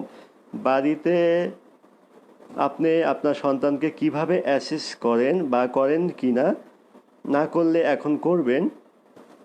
এই অ্যাসেসমেন্টের উপরে যদি প্রশ্ন থাকে কোনো কম্পোনেন্টের উপরে, অথবা এই করোনা বিশেষ মুহূর্তে আপনি কি প্রবলেম ফেস করছেন, আপনার আলোকিত শিশুকে নিয়ে কি প্রবলেম ফেস করছেন, আপনার রেগুলার সন্তানকে নিয়ে কি প্রবলেম ফেস করছেন, সব কিছু শেয়ার করতে পারেন।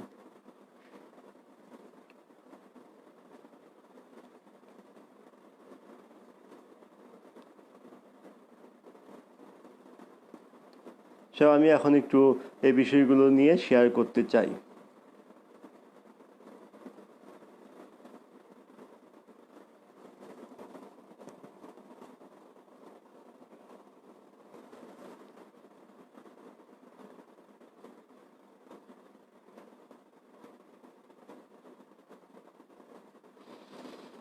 কোনো প্রশ্ন, গার্জিয়ানের কাছে প্রশ্ন থাকলে আমার এই লাইভ প্রোগ্রামটা কিছুক্ষণ ধরে রাখা সম্ভব হবে। আমি আমার কথাগুলো বলেছি,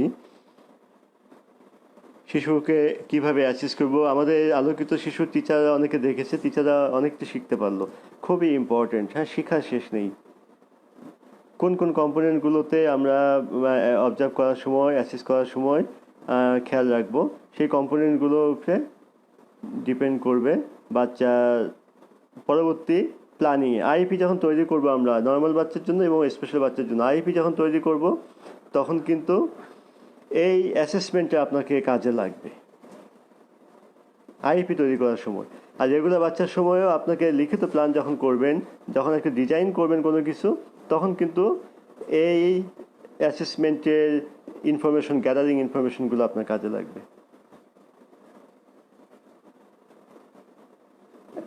আজকে এই পার্ট থেকে যে আমাদের টিচাররা অনেক কিছু শিখতে পারলো, আলোকিত শিশু চিকিৎসাভিত্তিক স্কুলের টিচাররাও শিখতে পারলো, আলোকিত শিশুর কিছু গার্জিয়ানও এখানে আছে, তারাও অনেকটা জানতে পারলো।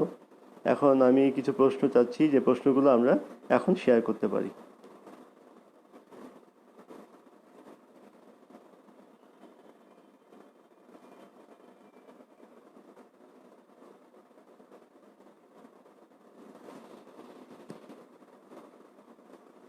আমাদের টিচাররা কি প্রশ্ন করতে পারেন, যারা যারা পুরো প্রোগ্রামটা দেখলেন, আপনারা এর উপর প্রশ্ন করতে পারেন। আমাদের এখানে সাইকোলজিস্ট জয়েন করেছেন। সাইকোলজিস্টও কোনো প্রশ্ন জানতে চাইলে আমাকে এখানে করতে পারেন। সাইকোলজিস্ট কমেন্টস করেছেন, শিশুকে ভালোভাবে অবজার্ভ করার জন্য এখন ভালো কোয়ালিটি টাইম দেওয়া সম্ভব। এটা আমি বলেছি যে এই জন্যেই আমি এই টপিকসটাকে সিলেকশন করেছি, যে বাচ্চাকে যেহেতু সময় দিচ্ছি, অ্যাসেসমেন্ট আমরা করে ফেলতে পারি। অ্যাসেসমেন্ট করতে পারলে আমরা আইপি তৈরি করতে পারবো। অ্যাসেসমেন্ট তৈরি করতে পারলে আমরা প্রবলেম বের করে বাচ্চা সেই প্রবলেমগুলোকে সলভ করার জন্য ব্যবস্থা নিতে পারবো।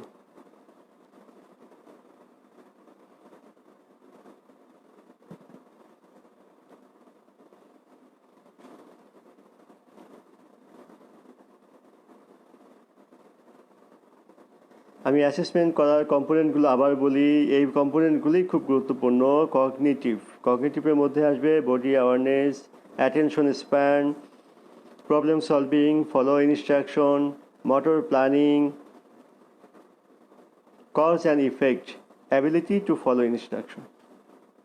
এতগুলো বিষয় আপনাকে অ্যাসেস করার সময় খেয়াল রাখতে হবে, এবং এই পয়েন্টগুলোকে আপনাকে বুঝতে হবে বাচ্চার কী কী প্রবলেম দেখাচ্ছে, কোন জায়গায়, কোন পরিস্থিতিতে। দ্বিতীয় পার্ট আসবে ল্যাঙ্গুয়েজ ডেভেলপমেন্ট।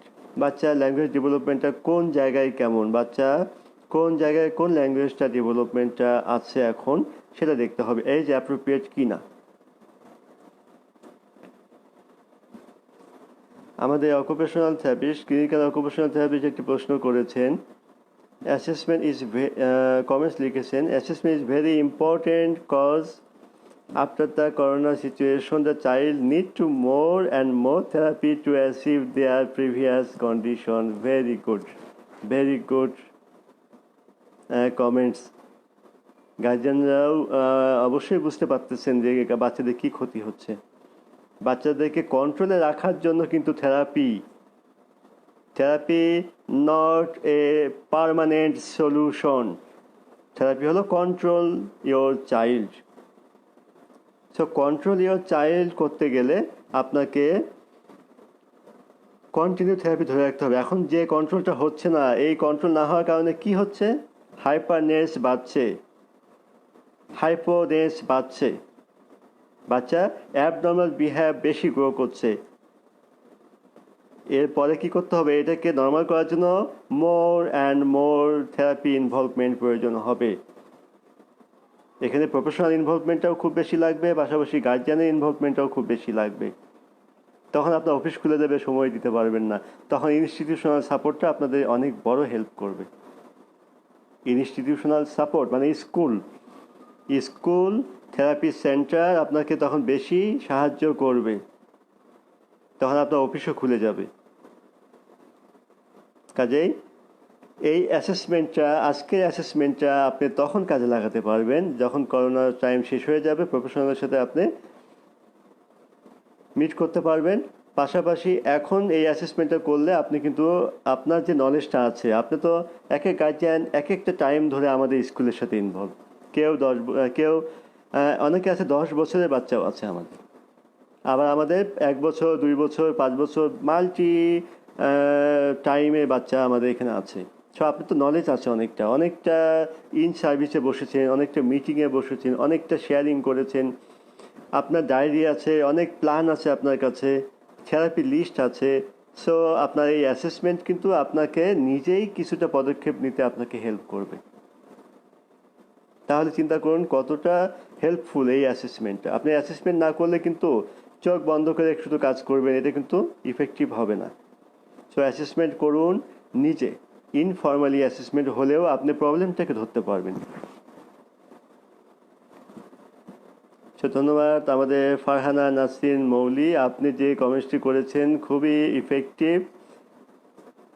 অ্যাসেসমেন্টটা এই করোনা টাইমে সিচুয়েশনটাকে আপনাকে খুব বেশি হেল্প করবে বাচ্চাকে কন্ট্রোল করতে এবং এই পরের টাইমটাতে ওর থেরাপিতে খুব বেশি লাগবে সেটি বুঝতে। ধন্যবাদ। আমাদের স্পিচ থেরাপিস্টও এখানে আছেন, ফারহানা নাসরিন মন।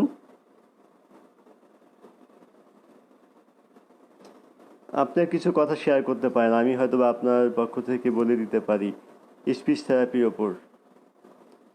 আমাদের ডিরেক্টর ম্যাডাম বলেছেন অ্যাসেস করার জন্য প্রতিদিন মা বাবা কতক্ষণ মিনিমাম সময় দিতে হবে এবং কি কি কাজের মাধ্যমে তা যদি বিস্তারিত বলেন অনেকের জন্য সুবিধা হয়। খুবই ইম্পর্টেন্ট এবং খুবই ভালো, মানে আমরা কতক্ষণ সময় দিব অ্যাসেসমেন্টটা করার জন্য। আচ্ছা, এখন এই সময়টা ডিপেন্ড করবে আসলে বাচ্চার ক্যাটাগরির ওপর। বাচ্চার ক্যাটাগরির উপরে আপনি কিভাবে করছেন, আপনি কতক্ষণ দিতে পারছেন, আপনার পরিবারের সকল কাজ মেনটেন করে আপনি কতক্ষণ টাইম অ্যাট এ টাইম দিতে পারবেন। এটা আসলে ইনফর্মালি অ্যাসেসমেন্ট করছি আমরা এক একটা পার্ট এক একটা টাইমে সম্পাদন করছি এমন কিন্তু বিষয় না। সারা দিন ব্যাপী আপনি বাচ্চার সাথে যখন কাজ করছেন, খেলা করছেন, সারাদিন ব্যাপী একটা একটা চিত্র, মনের মধ্যে একটা চিত্র আপনি রাতে ধারণা করতে পারবেন এবং আপনি এই নোটটাকে তখন রাখতে পারবেন। খালি এমনভাবে নিয়েন না যে আপনি এখন আপনি 1 ঘন্টা ওকে অ্যাসেস করবেন, এমন না। এটা আপনাকে বোরিংনেসটা আনবে। কিন্তু আপনি যে মাথায় থাকলো কগনিটিভ, ল্যাঙ্গুয়েজ, সোশিও ইমোশনাল এবং লার্নিং প্যাটার্নটা আপনার সন্তানের কেমন, এবং এই বিষয়গুলো মাথায় রেখে তার সাথে আপনি বাসার কাজ করছেন, তার সাথে আপনি খেলা করছেন, আর আপনি যখনই যে কাজ করছেন তখনই আপনার মাথার মধ্যে আছে কি মাথায় আছে, ওই যে cognition, cause and effect, follow instruction, motor planning, বাচ্চার ল্যাঙ্গুয়েজ ডেভেলপমেন্ট, সব কিছু মাথার মধ্যে আছে। একটা হলো এই ইনফর্মালি আপনি অবজার্ভ করে করে আপনি এইগুলোকে রাইট ডাউন করতে পারেন সারা দিন ব্যাপী। আর একটা হলো যে আমি এখন 1 ঘন্টা এই পয়েন্টগুলো বাচ্চাটা দেখবো, আমার সন্তানের দেখবো। সো আপনি 1 ঘন্টা আলাদা করে বের করে আপনি বাচ্চাকে বসাতে পারেন। কীভাবে বসাবেন? Play is the best medium of assessment.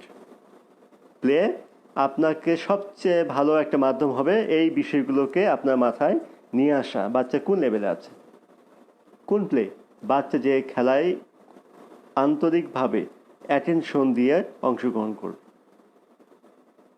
তাহলে ধরে নিচ্ছি 1 ঘন্টার বেশি আপনি নিতে পারবেন না কখনোই, কারণ সে অ্যাটেনশন দিবে না 1 ঘন্টার বেশি। সো আপনি 1 ঘন্টা তার সাথে এখন খেলবেন, আর এই 1 ঘন্টায় আপনি কয়েকটা পয়েন্ট হয়তো বা নিয়ে আসবেন, আগামীকাল আবার কয়েকটা পয়েন্ট নিয়ে আসবেন, তারপরের দিন আরও কয়েকটা পয়েন্ট নিয়ে আসবেন। এভাবে খুব টাইম নিয়ে করবেন, এক তো তাড়াহুড়া না। তাড়াহুড়া করে প্রপার একটা ডিসিশনে চলে যাবেন না, আমার বাচ্চার ল্যাঙ্গুয়েজ কম, আমার বাচ্চার মোটর প্ল্যানিং কম, আমার বাচ্চার অ্যাওয়ারনেস কম। না, সময় নেন, টেক টাইম, প্রচুর সময় নেন এবং শুধুমাত্র আপনি কি সিচুয়েশন বাচ্চা করে তা লিখে রাখেন। আপনি কোনো ডিসিশনে যাবেন না, weather it is negative or positive. আপনি কোনো ডিসিশনে যাবেন না, আপনি শুধু সিচুয়েশনটা লিখে রাখুন। আমার বাচ্চা 3 মিনিট সময় দেয়, কথা রেসপন্স কম করে, প্রবলেম সলভিংয়ে আমি দেখি যে সে তাকানো উচিত ছিল, তাকায় নাই। দেন শেয়ার উইথ এক্সপার্ট, দেন আপনি তখন শেয়ার করেন, প্রফেশনালের সাথে শেয়ার করেন। আপনার মতামতটা শেয়ার করলে একটা ভালো একটা আপনি আন্ডারস্ট্যান্ডিং করতে পারবেন আপনার সন্তানের কী কী বিষয় নেগেটিভ আছে। কোনো ডিপ্রেশন মনের মধ্যে আনা যাবে না। আপনি তার পজিটিভ আর তার নেগেটিভ স্ট্রেংথগুলো খুঁজে বের করার চেষ্টা করুন। আপনি শুধু সিচুয়েশনটাকে মাথায় রাখুন। আপনি কোনো ডিসিশনে যাবেন না যে বাচ্চার এই প্রবলেম আছে, এগুলো এমন কিছু না। সো অ্যাসেসমেন্ট আপনি করবেন বাচ্চার প্রবলেমগুলোকে বের করার জন্য, স্ট্রেংথটাকে খুঁজে বের করার জন্য, যা আপনাকে আইপি বা ওর সাথে আপনার কাজগুলোকে মেনটেন করতে সাহায্য করবে।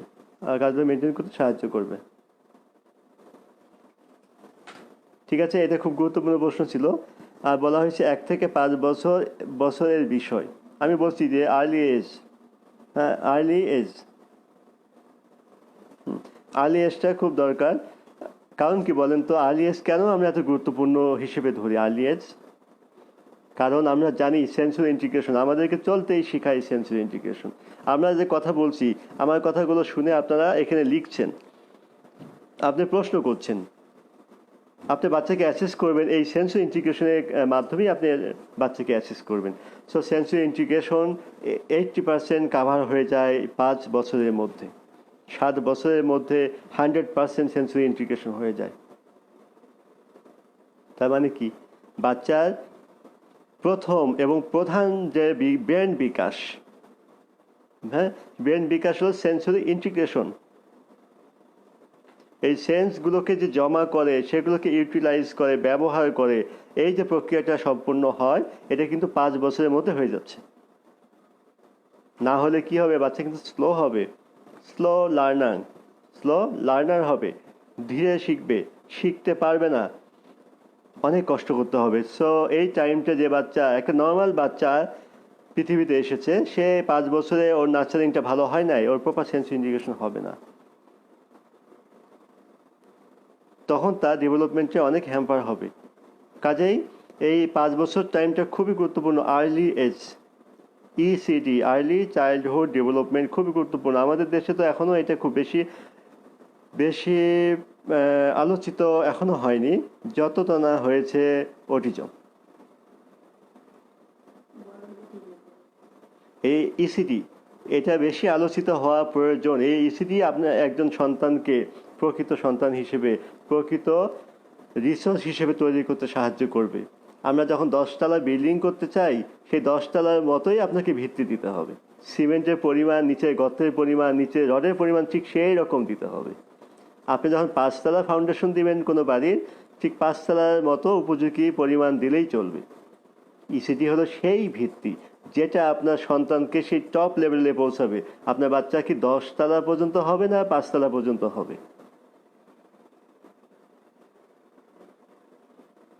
ইসিডি খুবই গুরুত্বপূর্ণ। ECD concept, parenting, ECD concept, এগুলো আমাদের দেশে খুব বেশি প্রচলিত হওয়া দরকার যতটা হয়েছে অটিজম।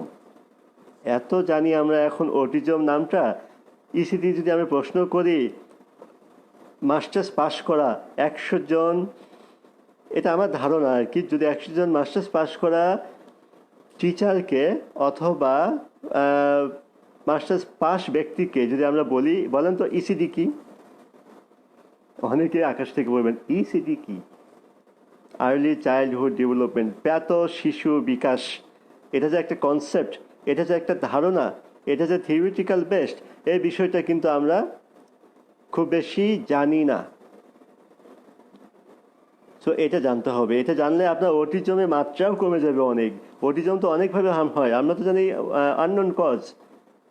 প্রপার নার্সারিংয়ের জন্য কত বাচ্চা যে ডিলে ডেভেলপমেন্ট হচ্ছে, প্রপার নার্সারিং, প্রপার সেন্সরি ইন্টিগ্রেশনের জন্য কত বাচ্চা ডেভেলপমেন্ট প্রপার নর্মাল হচ্ছে না। আমরা কিন্তু কোনো অবস্থাতেই এগুলোকে বিচার করি না। সো জানার বিকল্প নাই। একজন গার্জিয়ান প্যারেন্টস হলেই শুধু হবে না, তাকে জানতে হবে বাচ্চাকে নার্চারিং কিভাবে করবে, তাকে জানতে হবে বাচ্চার সাথে কিভাবে খেলবে, তাকে জানতে হবে বাচ্চার জন্য কি কি কাজ করতে হবে। অটিজমকে যদি আমরা প্রিভেন্ট করতে চাই, যদি আমরা আননোন কজ, কোনো কজই জানি না, তো প্রিভেন্ট করবো কিভাবে? কিন্তু আমরা জানি যে এই এই বিষয়টা বাচ্চা হ্যাম্পার করে ডেভেলপমেন্টে, এই বিষয়টা বন্ধ করতে পারি। কি বিষয়? ইসিডি, আর্লি চাইল্ডহুড ডেভেলপমেন্টের মাধ্যমে সেন্সরি ইন্টিগ্রেশন, সেন্সরি বিকাশটাকে আমরা নর্মাল করতে পারি।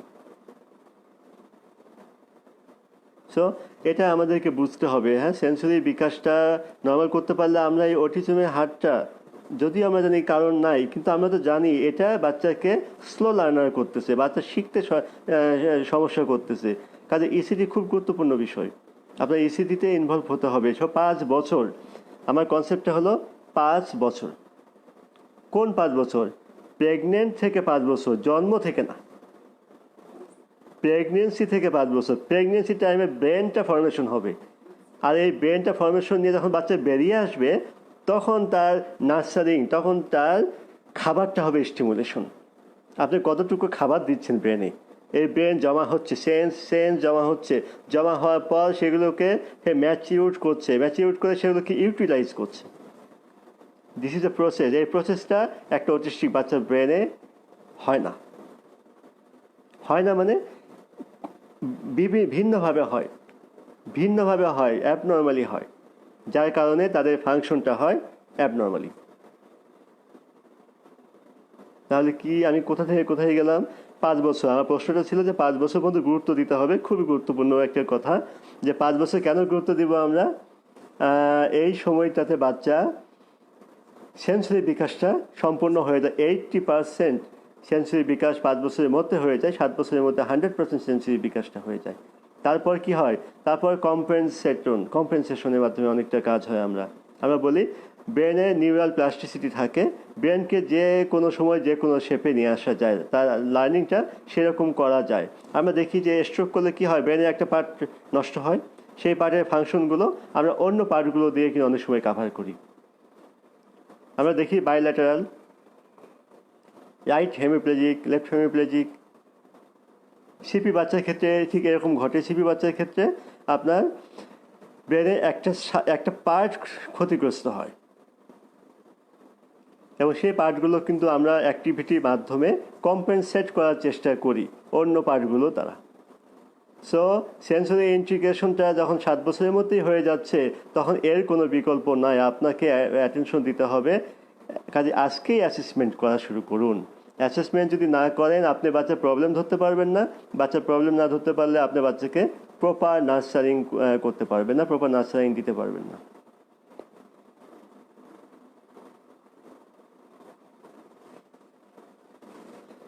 সো ব্রেনে প্রপার সঠিক কাজের জন্য আমরা পাচ্ছি কি? খেলা। বাচ্চা কিভাবে অ্যাসেস করবে? মা খেলার মাধ্যমে করবে। আমি ধরে নিচ্ছি যে সারাদিন ব্যাপী অবজার্ভ করছি, আমার মাথায় আছে যে এই কম্পোনেন্টগুলোকে আমি মাথায় রেখে বাচ্চার প্রবলেমগুলোকে বের করব এবং সেগুলোকে ইনফরমেশন গ্যাদারিং করব। আর আরেকভাবে করতে পারি যে আমি 1 ঘন্টা টাইম আজকে দিব, 1 ঘন্টা টাইম ওর সাথে খেলবো, এই 1 ঘন্টা টাইমে খেলার মাধ্যমে আমি ওর এই কম্পোনেন্টগুলো ল্যাকিংসটা বের করার চেষ্টা করব। আপনি শুধুমাত্র গার্জিয়ান হিসেবে সিচুয়েশনটাকে লিখে রাখেন, দেন এটাকে নিয়ে চিন্তা করুন। আপনি ইমিডিয়েটলি কোনো জাজমেন্টে যাবেন না, আমার সন্তানের এই ল্যাকিংস, আমার সন্তানের ওই ল্যাকিংস। না, জাজমেন্ট করাটা আসলে আমাদের মুখ্য বিষয় না। আপনি ল্যাকিংসটা বের করুন এবং সেটাকে কাভার করার জন্য চেষ্টা করুন। আর যখনই কোনো কষ্ট ফেস করবেন, প্রবলেম ফেস করবেন, তখন তো প্রফেশনালরা আপনাকে হেল্প করবে। আমরা আছি, অনলাইনেও আছি, ফোনে আছি, সরাসরি আছি, অনেকভাবেই আপনারা যোগাযোগ করতে পারেন। এখানে ব্রেনের প্রপার ফাংশনিংয়ের জন্য আমাদের আরেকটা পয়েন্ট মাথায় রাখতে হবে, প্রপার ঘুমটা নিশ্চিত করতে হবে। আমরা জানি যে আল্লাহ তাআলা রাতকে দিয়েছে বিশ্রামের জন্য, কিন্তু আমরা কিন্তু মানি না, এবং দিনকে দিয়েছে কাজের জন্য। যে বিশ্রামকে আল্লাহ তাআলা দিয়েছেন, সেই বিশ্রামের টাইমে অর্ধেক বা 2/3 অংশ আমরা কি করি? জেগে কাটাই, অন্য কাজ করি, ঘুমাই কখন? সকালে। এটা খুব খারাপ। আমার নিজের ক্ষেত্রেও হয়, আসলে কাজ দেখি যে রাতে বেশি মনোযোগ আসে, অন্য সকালে ঘুমটা বেশি আসে, রাতে আবার ঘুমও অনেক সময় আসতে চায় না। এগুলো আসলে ডেইলি রুটিনের ক্ষেত্রে অনেক সময় মেনটেন করা কষ্টকর হয়, কিন্তু বাচ্চার ক্ষেত্রে আপনাকে মেনটেন করতে হবে। কারণ বাচ্চার ব্রেনটাকে একটা, আমরা জানি ঘুমের পরিমাণ ঠিক রাখতে হবে। বাচ্চাকে যখন 5 বছর, 2 বছর পর্যন্ত, আমি এত ক্লিয়ার না, হয়তো 12 থেকে 14 ঘন্টা ঘুমের প্রয়োজন পড়ে। আর 5 বছর পর্যন্ত আপনাকে মিনিমাম 10 ঘন্টা ঘুম দিতে হবে। তবু আপনারা একটু দেখে নেবেন, আমি বলছি ঘুমের মাত্রাটা ঠিক করার জন্য। ঘুমের মাত্রাটা ঠিক রাখতে হবে। ঘুমের মাত্রা ঠিক না থাকলে ব্রেন ঠিক মতো কাজ করবে না। আর ঘুমটা অবশ্যই রাতে করতে হবে। রাতের বেলা ঘুমাইলে অনেক ভাবে আপনার প্রবলেম অনেক কিছু সলভ করে দেবে অটোমেটিক। অবশ্য আমি বলছিলাম অ্যাসেসমেন্ট, এই বিশেষ সময়ে অ্যাসেসমেন্টটা কেন গুরুত্বপূর্ণ সেটি বলেছি। খুবই সময় উপযোগী একটি টপিক ছিল আজকে। আমি মনে করি আপনারা সময় পাচ্ছেন বাচ্চার সাথে কাজ করার জন্য। অ্যাসেস করুন, অ্যাসেসমেন্ট গ্যাদারিং ইনফরমেশনগুলো গ্যাদার করুন। এই গ্যাদারিং ইনফরমেশনগুলোকে পরবর্তীতে আইপি তৈরি করতে, এডুকেশন তৈরি করতে বাচ্চার জন্য কাজে লাগান। তাহলে আপনার বাচ্চার ডেভেলপমেন্টটাকে আমরা ভালো করতে পারবো। এখানে আমাদের একজন টিচার, একজন ইনচার্জ প্রশ্ন করেছে, স্যার ইসিটি নিয়ে অনেক ইম্পর্টেন্ট কথা আজ আমরা শিখছি। হ্যাঁ, খুব ভালো কথা। আচ্ছা, কগনিটিভ ফাংশনের ক্ষেত্রে কি কি নোট রাখতে হবে? এটা তো আমি একাধিকবার বলেছি, কগনিটিভ ফাংশনের ক্ষেত্রে কি কি নোট আমরা রাখবো। তবু আরেকবার বলি, যেহেতু আমাদের একজন প্রশ্ন করেছেন। কগনিটিভ ফাংশনের ক্ষেত্রে যে পয়েন্টগুলো আমরা মাথায় রাখবো, প্রথমেই আসবে আপনার পারসেপশন, বাচ্চার অনুধাবন ক্ষমতাটা কতটুকু, সে আপনাকে বুঝতে পারে কিনা, সে সিচুয়েশন বোঝে কিনা, সে একটা অবজেক্টে বুঝতে পারে কিনা। তো এই অনুধাবন ক্ষমতা বাচ্চা আছে কিনা এটা আমাদের বুঝতে হবে। আমরা আরও দেখব বাচ্চার অ্যাটেনশন স্প্যান কগনিটিভের মধ্যে কতটুকু। আমরা জেনারেলি আপনাদেরকে দিয়ে রাখতে চাই নলেজ যে প্রতি বছর 3 মিনিট করে বাচ্চার অ্যাটেনশন স্প্যানটা সাধারণত বাড়তে পারে, 3 থেকে 5 মিনিট। বাচ্চার ক্ষেত্রে 2 থেকে 3 মিনিটও হতে পারে, 2 থেকে 3 মিনিট অথবা 3 থেকে 5 মিনিট। আমি গড়ে ধরে নিচ্ছি 3 মিনিট প্রতি বছর। 3 বছরের বাচ্চা 10 মিনিট থেকে 15 মিনিট অ্যাটেনশন স্প্যান ধরে রাখার ক্ষমতা রাখে। তো অ্যাটেনশন স্প্যান আমাদেরকে দেখতে হবে বাচ্চা কোন লেভেলে আছে। আমাদেরকে অ্যাবিলিটি টু ফলো ইনস্ট্রাকশন দেখতে হবে, বাচ্চা কি ইনস্ট্রাকশন ফলো করতে পারে কি না, সেটা আমাদেরকে মাথায় রাখতে হবে। ইনস্ট্রাকশন যদি ফলো করতে পারে তাহলে ভালো। এখন ইনস্ট্রাকশনের মধ্যে আবার ডিপেন্ড করে ইনস্ট্রাকশনটা আপনি কিভাবে দিচ্ছেন, কয়টা সেক্টরে ইনস্ট্রাকশনটা দিচ্ছেন, কোন সময় দিচ্ছেন, একসাথে কয়টা ইনস্ট্রাকশন নিতে পারে, এইগুলো আপনাকে দেখতে হবে।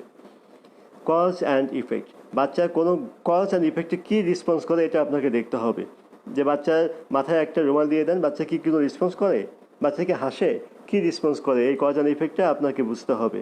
বা একটা বিড়ালকে আপনি বাচ্চাকে রুমাল দিয়ে ঢেকে দিতে বলেন, অথবা বাচ্চা একটা খেলা খেলছে, পাজল মিলাচ্ছে, আপনি পিঠে একটু সুড়সুড়ি দিচ্ছেন, কি করে সেই সুড়সুড়িটা পেয়ে, এই কজ অ্যান্ড ইফেক্টটা আপনাকে বুঝতে হবে। বডি অ্যাওয়ারনেস, বাচ্চা বডি অ্যাওয়ারনেসটা কেমন, যেমন বললাম সুড়সুড়িতে বাচ্চাকে রেসপন্স করে কিনা, তাহলে বডি অ্যাওয়ারনেস বুঝতে পারবেন। বাচ্চার বডি অ্যাওয়ারনেস যদি ভালো থাকে অ্যাটেনশন দিতে পারবে, বডি অ্যাওয়ারনেসটা আমরা বুঝতে হবে। এখানে বুঝবেন আপনার মোটর প্ল্যানিং, আমরা প্রতিটা কাজ যে মোটর প্ল্যানিংয়ের মাধ্যমে করি, সেই মোটর প্ল্যানিংটা বাচ্চা কেমন করে করছে, সেই মোটর প্ল্যানিংটা আপনাকে বুঝতে হবে। মোটর প্ল্যানিং, প্রবলেম সলভিং, কোনো একটা সমস্যা সে কীভাবে সমাধান করছে এটা আপনাকে বুঝতে হবে। কোনো কাজ খুব দ্রুত ভালোভাবে কারো সাহায্য নিয়ে না কীভাবে সে সমাধান করছে এটা বুঝতে হবে। এই পয়েন্টগুলো আপনাকে কগনিটিভ ফাংশনের মধ্যে অবজার্ভ করতে হবে। তো আমি মনে হয় যে বোঝাতে পারলাম। স্পেশাল বাচ্চাদের ঘুমের মাত্রা কিভাবে ঠিক রাখা যায়। ঘুমের মাত্রা ঠিক রাখবেন কিভাবে, এটা আসলে ডেইলি রুটিনে আপনাকে ফলো করতে হবে। ঘুমের জন্য অনেক টেকনিক আছে, সেই টেকনিকগুলো ফলো করতে হবে। ঘুমের জন্য আমরা বাচ্চাকে গল্প শোনাতে পারি, হেভি ওয়ার্ক করাতে পারি, দিনের বেলা কিছু এক্সারসাইজ করাতে পারি, বাচ্চার খাবারের মাত্রাটা ঠিক রাখতে পারি, বাচ্চার অস্থিরতাটা কন্ট্রোলে রাখতে পারি,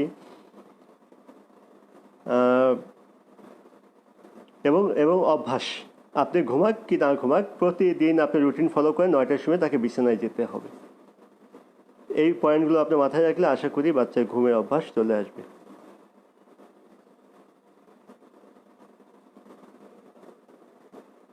ভেরি গুড, অনেকগুলি প্রশ্ন আমরা পেয়েছি।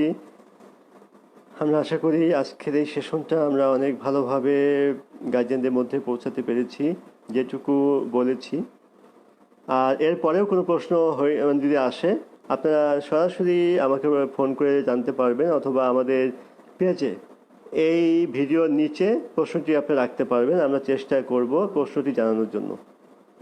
এখানে একজন গার্জিয়ান লিখেছেন, Ismat Jabin, gluten and casein free diet maintain করলে কি সেন্সরি প্রবলেম ঠিক হয়?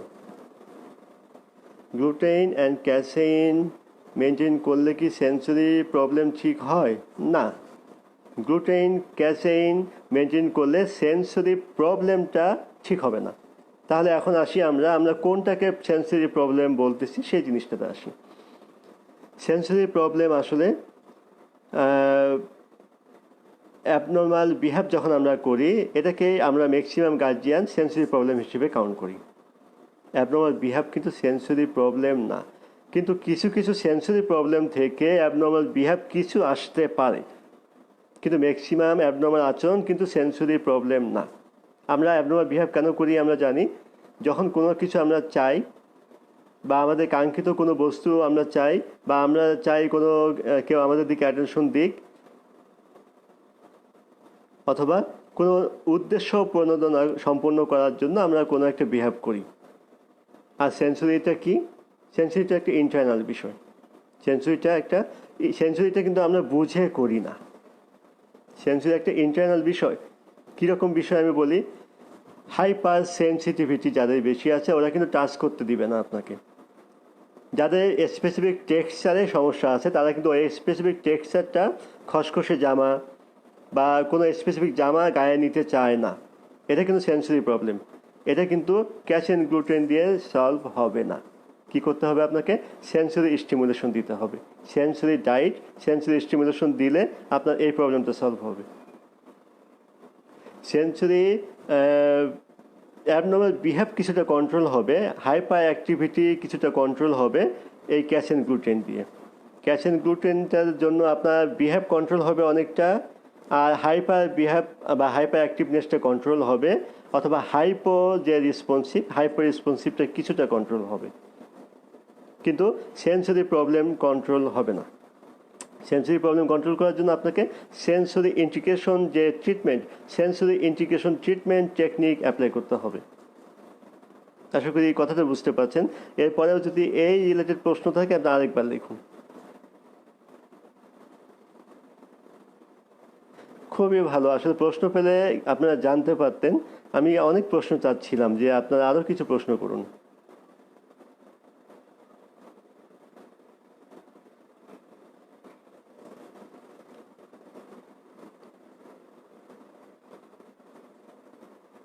তাহলে ক্যালসিয়াম গ্লুটেন আমরা আসলে মানব। ক্যালসিয়াম গ্লুটেন সব বাচ্চার ক্ষেত্রে কিন্তু অ্যাফেক্ট করে না। আপনারা এটা জানেন কি না? ক্যালসিয়াম গ্লুটেন সকল বাচ্চাকে হাইপার করে না। ক্যালসিয়াম গ্লুটেন সকল বাচ্চাকে হাইপো করে না। ক্যালসিয়াম গ্লুটেন সকল বাচ্চাকে অ্যাবনর্মাল বিহেভ তৈরি করতে সাহায্য করে না। যে বাচ্চার শুধুমাত্র ফুড সেন্সিটিভিটি আছে সেই বাচ্চার ক্ষেত্রে এই প্রভাবটা পড়তে পারে। কাজেই আমরা শিওর না, এখনও পর্যন্ত ওয়েল রিসার্চ বেসড না ক্যালসিয়াম গ্লুটেন বাচ্চাকে প্রভাব ফেলায়। হ্যাঁ, এটা শুধুমাত্র আপনি অবজার্ভ করে আমাদের দেশের প্রেক্ষাপটে আপনি শুধু অবজার্ভ করেই বুঝতে পারবেন। এক সপ্তাহ বাচ্চাকে ক্যালসিয়াম গ্লুটেন খাবার দিবেন না। যদি বাচ্চার কিছুটা কন্ট্রোল মনে হয় যে আমি এক সপ্তাহ দুধ দেইনি, চিনি দেইনি, গম দেইনি, গমে আটা দেইনি, বাচ্চা এখন মনে হচ্ছে কি একটু স্থির, ওকে, আপনার এই মনে হওয়াটুকুই যথেষ্ট। আপনি ওকে স্টপ রাখেন, বন্ধ রাখেন। কিন্তু আপনি দেখলেন যে এই এক সপ্তাহ বা আরেক সপ্তাহ বাড়ান, 2 সপ্তাহ বাচ্চার কোনো চেঞ্জ নাই, বাচ্চা আগে যা ছিল 100% তাই আছে, সো বন্ধ করার কোনো দরকার আমি মনে করি না। ক্যালসিয়াম গ্লুটেন সকল বাচ্চার ক্ষেত্রে প্রভাব ফেলায় না। এটা শুধুমাত্র আপনি অবজার্ভ করুন যে বাচ্চা কি বিহেভিয়ার পরিবর্তন ঘটছে কিনা, তাহলে আপনি ডিসিশন নেবেন বাচ্চা এই ক্যালসিয়াম গ্লুটেনটা আপনি মানবেন কিনা। এই জন্য আমি এই কথাটা বলছি, কারণ ক্যালসিয়াম গ্লুটেনের কারণে অনেক নিউট্রিশনের সমস্যা হয়ে যায় অনেক বাচ্চার। গম, দুধ, চিনি যদি তিনটাই বাদ দিয়ে দেয় বাচ্চার পছন্দের জিনিস তিনটা, তাহলে বাচ্চা খাবে কি? আর অন্য জিনিস দিয়ে মেনটেন করতে গেলে অনেক কষ্ট করতে হয় গার্জিয়ানদের। এই কষ্ট করতে গিয়ে গার্জিয়ান অন্যান্য অনেক ইম্পর্টেন্ট কাজগুলোকে বাদ দিয়ে দেয়। কাজে বুঝতে পারছেন, ক্যালসিয়াম গ্লুটেন মানতে গেলে কিছু বাদ হয়ে গেলে এটাকে আপনি একটু কম মেনটেন করতে পারেন, কমায় দেন, কম করে দেন।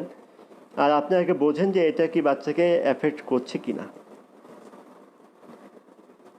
সময় উপযোগী ইনফরমেটিভ সেশন, হ্যাঁ এটা বলছেন একজন, ঠিক আছে। আচ্ছা, আমরা কি আরও কিছু প্রশ্ন আশা করতে পারি? যদি কেউ আরও কিছু প্রশ্ন করতে চান, আমরা চাচ্ছি আমাদের গার্জিয়ানরা অনেক বেশি এখানে আসুক, অনেক বেশি আসুক। জানার বিকল্প নেই, জানতে হবে, করতে হবে। জানার বিকল্প নেই, জানতে হবে, করতে হবে। দেখেন না যে আমরা অ্যাড পাই কি, বাঁচতে হলে জানতে হবে, বাঁচতে হলে জিততে হবে। হ্যাঁ, আমাদেরকে জিততে হবে।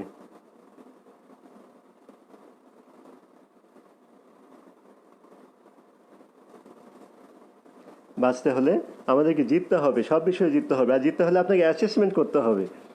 আপনি যদি অ্যাসেসমেন্ট না করেন আপনি জিততে পারবেন না। ওয়েল প্ল্যান ছাড়া আপনি কোনো কর্ম পরিকল্পনা ভালোভাবে শেষ করতে পারবেন না। আর এই সময়গুলোতে আপনি বাচ্চাকে খুব বেশি ইনভলভ করুন, বাচ্চাকে ছেড়ে দিন। আমরা বলি ফ্রি টাইম দিবেন না, আবার বলছি ছেড়ে দিন। কিন্তু ছেড়ে দিবেন আর ফ্রি টাইমের মধ্যে কিন্তু পার্থক্য আছে, এটা কিন্তু আপনাদেরকে বুঝতে হবে। আমরা সব সময় বলি ফ্রি টাইম দিবেন না, আবার এখন বলছি বাচ্চাকে ছেড়ে দেন একা একা করার জন্য। কিন্তু যখনই দেখবেন বাচ্চা তার লাইনচ্যুত হয়ে গেছে, অন্য একটা কাজে ইনভলভমেন্ট হয়ে গেছে, তাহলে ওই সময়টাতে আপনাকে বাচ্চাকে কন্ট্রোল করতে হবে। বাচ্চাকে একা করার সুযোগ দেন, একা করার সুযোগ দেন। আমি ইনফরমেশন দিই, আমরা একটা লাইভ কনফারেন্স করতে যাচ্ছি। কনফারেন্সটা হলো চাইল্ড অ্যাট হোম, শিশু বাড়িতে, এবং এটার বিকাশে কিভাবে প্রভাব ফেলাচ্ছে, আমরা কিভাবে তা ত্বরান্বিত করতে পারি, তার উপরে আমরা একটা child at home and development, এটার উপরে একটা কনফারেন্স করতে যাচ্ছি। আমরা এক এক করে কিছু ভিডিও আপনাদেরকে দিব আমাদের পেজে, আপনারা দেখবেন, এবং একদিন এই সকল ভিডিওগুলোকে নিয়ে আমাদের প্রফেশনালরা আপনাদের সামনে এক্সপ্লেইন করবে, এবং সেখানে আপনারা প্রশ্ন রাখতে পারবেন এই ভিডিওগুলো দেখার পর কি আপনারা জানতে চাচ্ছেন।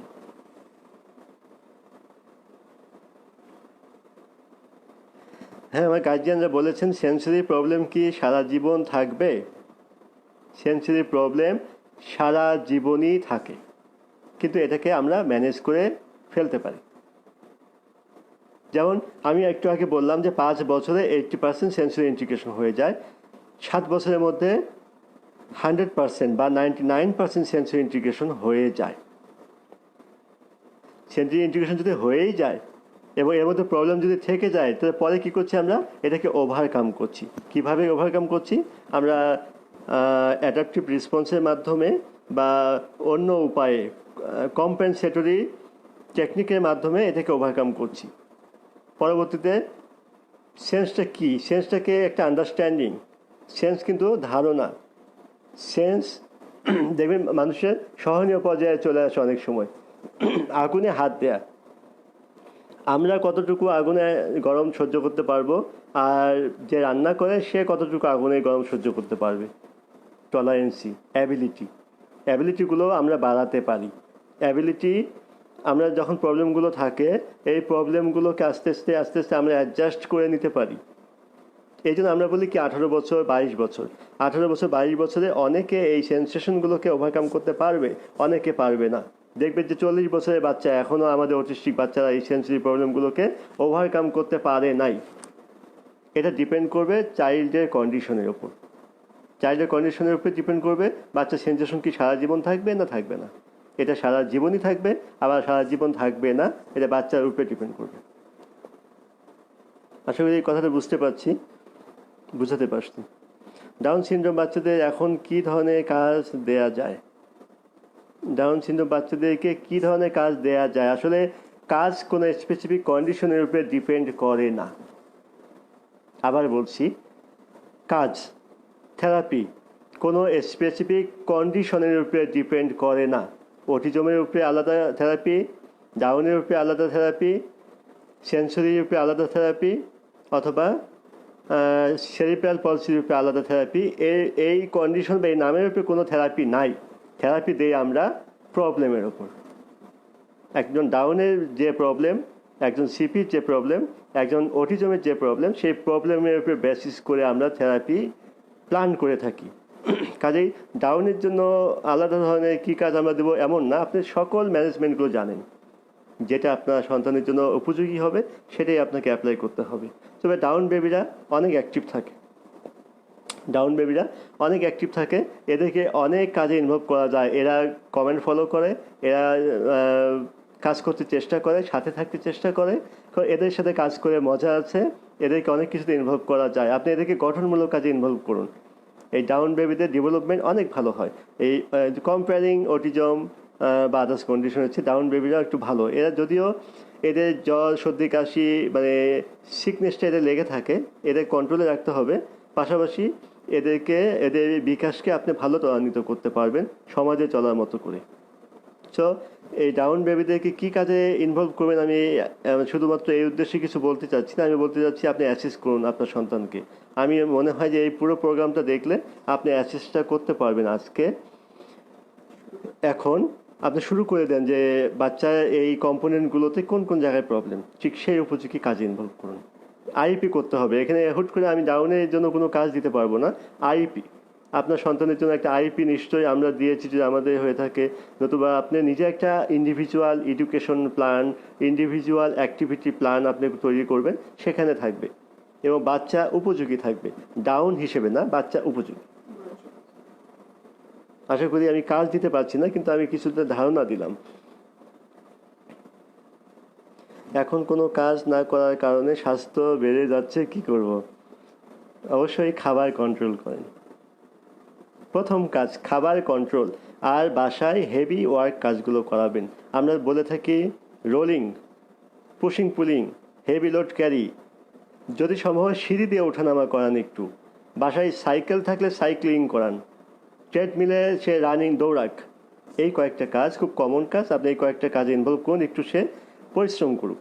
আর দ্বিতীয়ত যদিও বাইরে যেতে পারেন তাহলে শশা সবজিগুলো একটু নিয়ে আসবেন, সবজি খাক। যদিও খেতে চাবে না, আপনি অন্য খাবারগুলো, ফ্যাট জাতীয় খাবারগুলো কমিয়ে রাখুন। চোখের সামনে বলেন নাই, দেশের অবস্থা খারাপ, কিনতে পাচ্ছি না, বুঝান। বাসায় নাই, এভাবে বুঝান। স্বাস্থ্য বাড়তে দেওয়া যাবে না, স্বাস্থ্য বাচ্চাকে অলস করে দেবে। বাচ্চা অনেক ধরনের অসুখ নিয়ে আসবে, বাচ্চাকে অলস করে দিবে। অলসতা বাচ্চার পারফরমেন্সে হ্যাম্পার করবে। সো এই সময়তে অবশ্যই স্বাস্থ্য বেড়ে যাবে, শুধু বসে বসে খাইতে যাবে, আর সেক্ষেত্রে খাবার আমরা দিব না। যদিও কঠিন, তারা অনেক বয়স উপযোগী আপনার সাথে এসে অনেক রকম বিহেভ করবে, খাওয়ার জন্য আপনাকে কন্ট্রোল করতে হবে।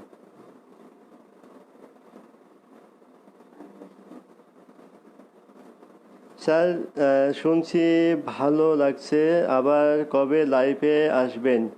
আপনি কি পুরোটা দেখেছেন?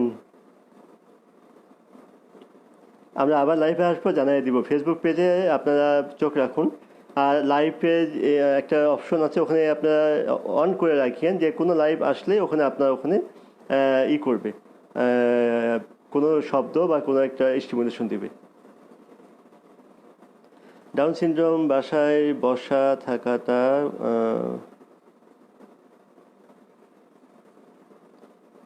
দেখাতে পারছি না। ফুরা উঠছে, ফুরার ব্যাপারে আমি আসলে কিছু বলতে পারবো না। এই ক্ষেত্রে কোনো ডাক্তার, অনলাইনে অনেক ডাক্তারে আপনি সাহায্য নিতে পারবেন। দেখবেন যে আমি টিভিতে দেখেছি, ফেসবুকে দেখেছি, অনেক ডাক্তার অনলাইনে আপনাকে এই সাহায্যটা করতে পারবে এই ফুরার ব্যাপারে। আপনি একটু ডাক্তারের কনসার্ন করেন, আমি আসলে এই ফুরার ব্যাপারে আপনাকে কোনো সাহায্য করতে পারছি না। তবে আমি দেখি, চেষ্টা করব কোনো লিঙ্ক আপনাকে দেওয়া যায় কিনা, যেখানে আপনি ফোন করে সাহায্য নিতে পারবেন।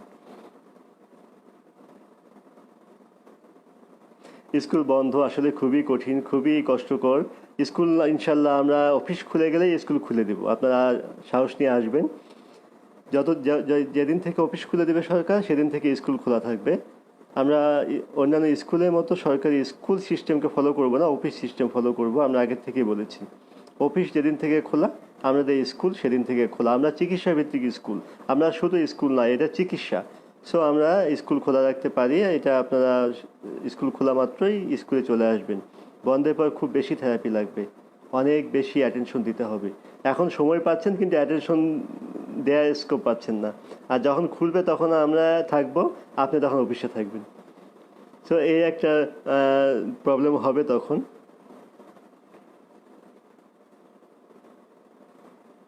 খুবই ভালো লাগলো, অনেক প্রশ্ন, অনেক কিছু প্রশ্ন পেয়েছি।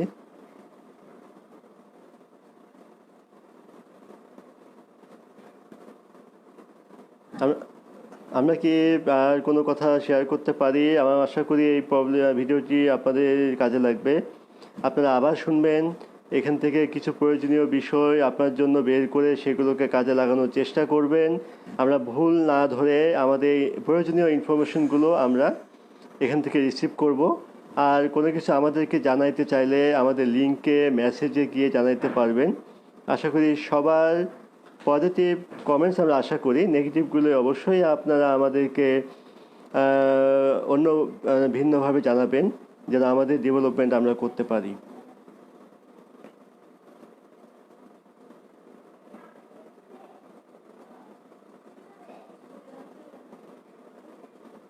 আপনি আবার জানান আসলে যে ফোন করে ওষুধ নিয়েছেন কিন্তু কাজ হচ্ছে না, আসলে দেখতে হবে ওনার কি স্কিনে সমস্যা হলো কি না, নাকি ইন্টারনাল কোনো সমস্যা হলো, এটা আসলে ডাক্তারও বুঝতে পারে নাই। আপনি আবার বলেন, আবার উনি জিজ্ঞাসা করুক।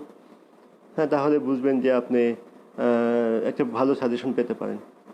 ডাউন সিনড্রোম বাচ্চার কিছু সাজেশন চাই। কি সাজেশন চাচ্ছেন, কি সাজেশন দেব? আমি তো বললাম বাচ্চাকে বুঝে আইপি তৈরি করতে হবে। ডাউন বেবিরা অনেক অ্যাক্টিভ হয়, আমি এটাও বললাম যে ওদের ক্ষেত্রে অনেক কাজে ইনভলভ করা সম্ভব। ভোকেশনাল কাজে ওরা খুব পারদর্শী হয় এবং তারা তারা আমি বলবো যে ম্যাক্সিমাম ডাউন বেবিরাই নিজেদের কাজ নিজেরা করতে পারে, একসময় তারা শিখে যায়, যেটা অটিস্টিক বাচ্চার ক্ষেত্রে অনেক ক্ষেত্রে সম্ভব হয় না। সো আপনি কন্ডিশন হিসেব করলে down syndrome is more better then others condition. সব কন্ডিশনেরই সমস্যাগ্রস্ত, আমরা সব কন্ডিশনকে কিন্তু কম্পেয়ার করলে ডাউন বেবিরা অনেক ভালো অ্যাক্টিভ করে, ভালো অ্যাক্টিভিটি গ্রো করে। আপনি ডাউন বেবি অনেক ইমপ্রুভমেন্ট হবে, আপনি ভালো করে আপনার গাইডলাইনগুলি ফলো করেন। আপনি কি আমাদের স্কুলের কেউ বলছেন? যদি আমাকে একটু নামটা লেখেন, বাচ্চার নামটা, তাহলে আমি হয়তো বা আরও পজিটিভলি কিছু বলতে পারি।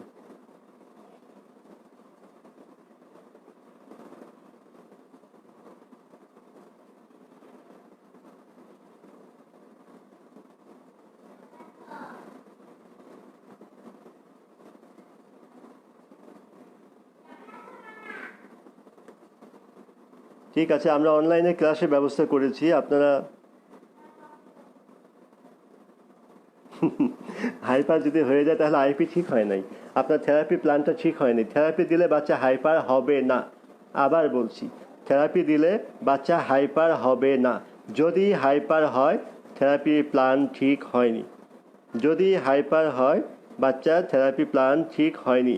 আবার রিচেক করুন, রিঅ্যাসেস করুন, যে দিয়েছে তার সাথে কনসার্ন করুন এবং ভালো করে আবার প্ল্যানটা রিঅর্গানাইজ করুন।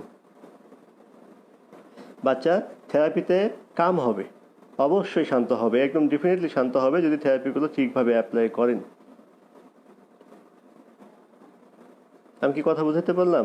বাচ্চা আইপি ঠিক হয় নাই যদি সে হাইপার হয়, আপনি আবার চেক করুন। আমার বাচ্চাকে দেখতে পেলে আমরা একটা প্ল্যান দিতে পারতাম, আপনি চেষ্টা করুন।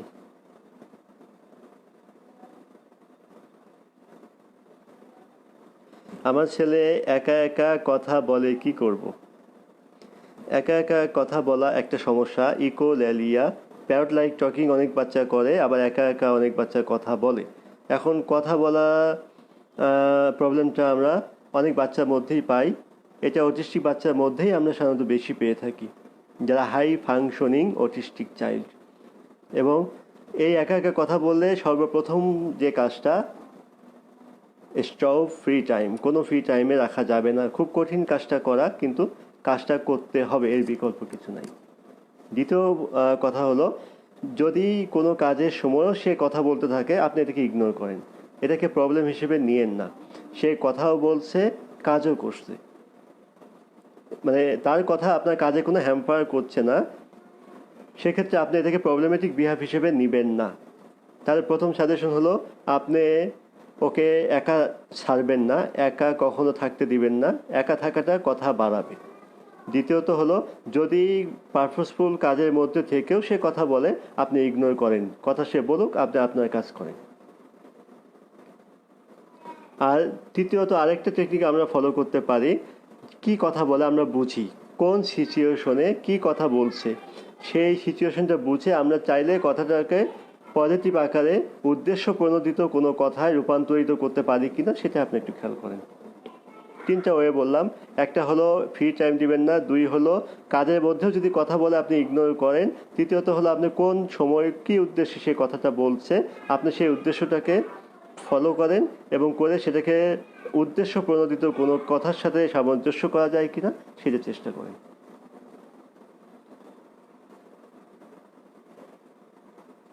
খুব ভালো লাগছে আপনাদের প্রশ্নগুলো পেয়ে, কয়েকজন গার্জিয়ান আমরা পাচ্ছি যে খুব অ্যাক্টিভ, ভালো প্রশ্ন করছেন।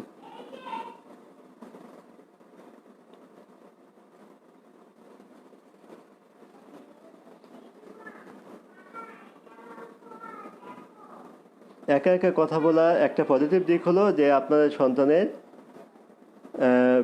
ল্যাঙ্গুয়েজ ল্যাঙ্গুয়েজ প্রোডাকশন বা ল্যাঙ্গুয়েজ ক্যাপাবিলিটিটা আছে, কিন্তু ল্যাঙ্গুয়েজটা কোন জায়গায় ইউজ করবে সেটা সে বুঝতেছে না। কাজে একটা দিকে তারা এগিয়ে থাকে। সো একা একা কথা বলাটাকে আপনারা অত নেগেটিভ আকারে নেবেন না, আপনি ওটাকে কন্ট্রোল করেন, মেনটেন করেন, করে ওটাকে পজিটিভ উদ্দেশ্য প্রণোদিত কথার দিকে ডাইভার্ট করেন।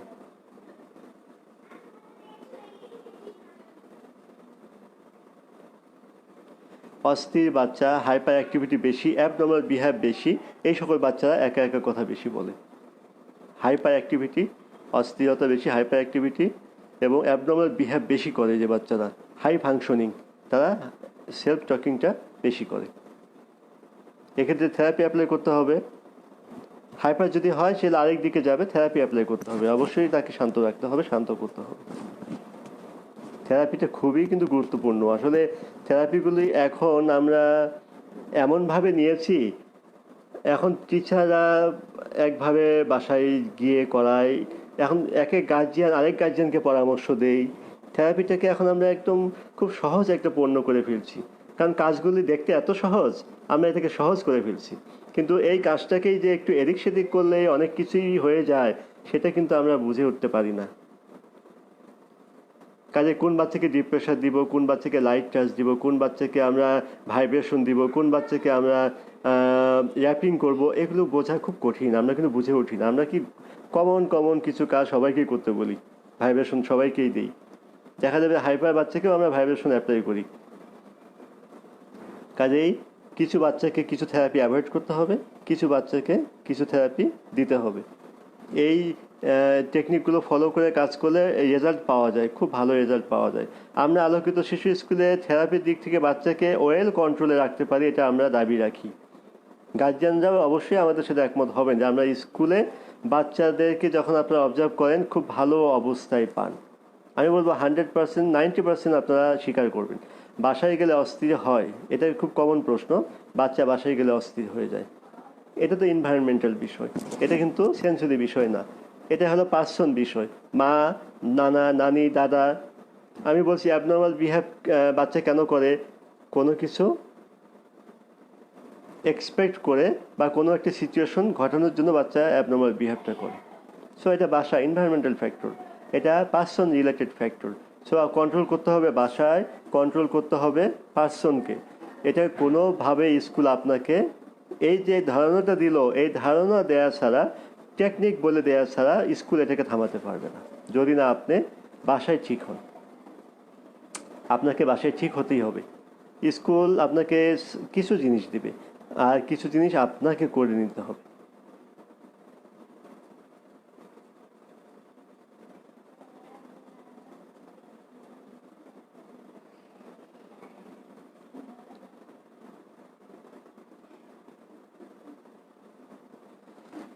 হ্যাঁ, আমি কথাটা বুঝি নাই। ডাউনস দের রক, রকটা কি? রক প্রতিরোধ নেয়া বলেন।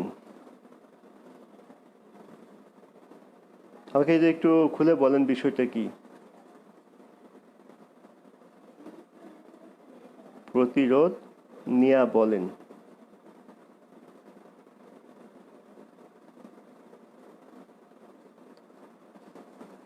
মেহরাব বিন রহমান আপনি বলছেন যে, তানবিন আপনি বলছেন যে একটা কথা, আপনি ওই কথাটা আরেকটু ডিটেলস লেখেন, আমি বুঝিনি। রোগ প্রতিরোধ, ও রোগ প্রতিরোধ নিয়ে বলেন। আচ্ছা, down down syndrome, down syndrome কিন্তু একটা ক্রোমোজোমাল ডিসঅর্ডার। ক্রোমোজোমাল ডিসঅর্ডার, এখানে বলি আমরা 21st ক্রোমোজোম থাকে আমাদের, এখানে একটা ক্রোমোজোম বেশি থাকে, 22 জোড়া পেয়ার ক্রোমোজোম থাকে। সো এটা কিন্তু আসলে প্রতিরোধ করার মতো কোনো বিষয় আমার জানা নাই ডাউন ডে। কাজে ক্রোমোজোমটা যে কীভাবে একটা বেশি চলে যাচ্ছে, আপনি এটাকে আটকাবেন কিভাবে? আর এমন কোনো কিছু আপনি করেন নাই যে কারণে একটা ক্রোমোজোম আপনি বেশি পেয়েছেন। সো এটা আননোন কজ, আমি এখনও জানি একটা ক্রোমোজোম কেন বেশি যাচ্ছে, এটা নিয়ে রিসার্চ নিশ্চয়ই হচ্ছে। কাজে এটা প্রতিরোধ করা যাবে না। অটিজম যেমন প্রতিরোধ করা যায় না, তেমন ডাউনদেরও এই ক্রোমোজোম একটা বেশি কিভাবে যাচ্ছে। তবে হ্যাঁ, এখন কি করা যায়, 4D আল্ট্রাসাউন্ড আপনি যদি করেন, চেক করেন আগে, তাহলে কিন্তু আপনি দেখতে পারবেন বাচ্চাটা কি ডাউন আসতেছে কিনা। সেক্ষেত্রে খুবই দুঃখজনকভাবে অনেক বাইরে কি করে, ডাউন বেবি যখন দেখে তখন এটাকে অ্যাবর্শন করে ফেলে। এটা কিন্তু আসার আগের কথা। বাচ্চাকে মায়ের পেটে অবজার্ভ করানো যায় এটা কি ডাউন বেবি আসতেছে কি না। 4T আল্ট্রাসাউন্ড যদি আপনি পরীক্ষা করেন, দেখেন, এটা দেখা যায়, দেখে বুঝতে পারে ডাক্তাররা। কিন্তু প্রতিরোধ করার মতো আসলে ক্রোমোজোমকে আটকাবেন কিভাবে আমি জানি না। আসলে আমার জানা নাই যে ক্রোমোজোমকে আমরা আটকাতে পারবো কিনা, একটা ক্রোমোজোম বেশি কিভাবে যায় আর এটাকে আটকানো যায় কিনা আমি জানি না। ক্রোমোজোমাল ডিসঅর্ডার, কাজে এটাকে প্রতিরোধ আমরা আসলে ওভাবে করতে পারি না। এটাও অটিজমের মতোই একটা কেস। অটিজম যেমন একটা বিকাশজনিত সমস্যা, এটা একটা ক্রোমোজোমাল সমস্যা।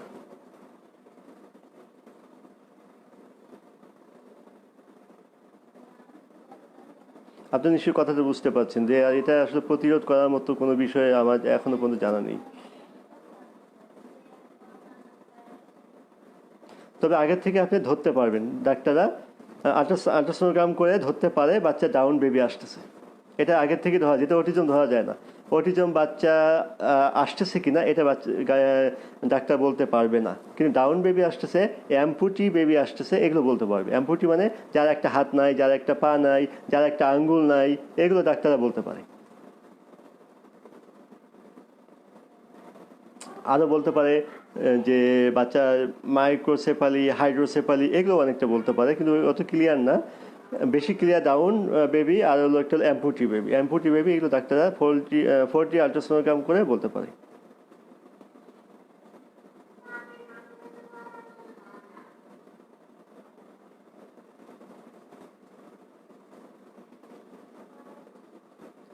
শেষে আসলে প্রথমের দিকের চেয়ে শেষে আমার খুব ভালো লাগলো। আমি অনেকগুলি প্রশ্ন পেয়েছি, আমার খুব ভালো লেগেছে প্রশ্নগুলোর উত্তর করে।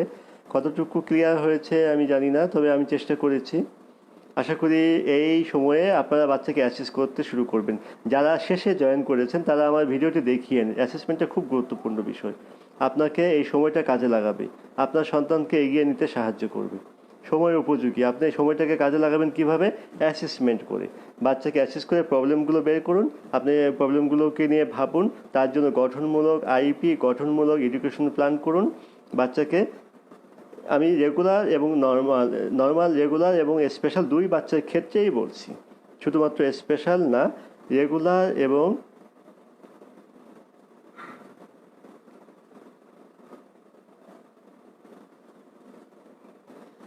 দুই বাচ্চার ক্ষেত্রে আমি এটা বলছি যে আপনারা এই সময়টাকে কাজে লাগান। আমার ভিডিওটি পরে আবার দেখে নেবেন যারা শেষে জয়েন করেছেন। আশা করি আপনি খুব উপযোগী কিছু বিষয় এখান থেকে পাবেন। আর কোনো বিষয় না থাকলে আমরা আর কথা দীর্ঘায়িত করব না। 11টা 20 বেজে গেছে। আলোকিত শিশু চিকিৎসাভিত্তিক স্কুল থেকে যারা অংশগ্রহণ করেছি, যারা বাহির থেকে অংশগ্রহণ করেছি, সকল টিচার, গার্জিয়ানদেরকে আমি অনেক ধন্যবাদ জানাই যে আপনারা এত রাতে আমার সাথে এই লাইভ প্রোগ্রামে অংশগ্রহণ করেছেন, আমাদের সাথে শেয়ার করেছেন। আমাদের এই শেয়ারিং সেশন যদি বিন্দুমাত্র আপনাদের কাজে লাগে তাহলে আমাদের সার্থকতা। আলোকিত শিশু চিকিৎসাভিত্তিক স্কুল 12 বছর ধরে আপনাদের সাথে কাজ করছে। আমরা আমাদের কাজের গুণগত মান এবং কার্যকারিতা আরও সামনের দিকে প্রসারিত করতে চাই। আপনাদের পরামর্শ, সহযোগিতা আমাদের কাম্য। আমাদের সাথে সংযুক্ত থাকুন, আমাদের সাথে আপনারা সর্বদা যোগাযোগ মেনটেন করুন। আশা করি আপনার আলোকিত শিশুর বিকাশ আমরা ত্বরান্বিত করার জন্য চেষ্টা করতে পারবো। আমরা আবার কবে বসবো সেটা আমরা আমাদের আলোকিত শিশু ফেসবুক পেজে জানিয়ে দেব। ধন্যবাদ সবাইকে। আজকের মতো আমি বিদায় নিতে চাচ্ছি। সবাইকে আসসালামু আলাইকুম রহমতুল্লাহ।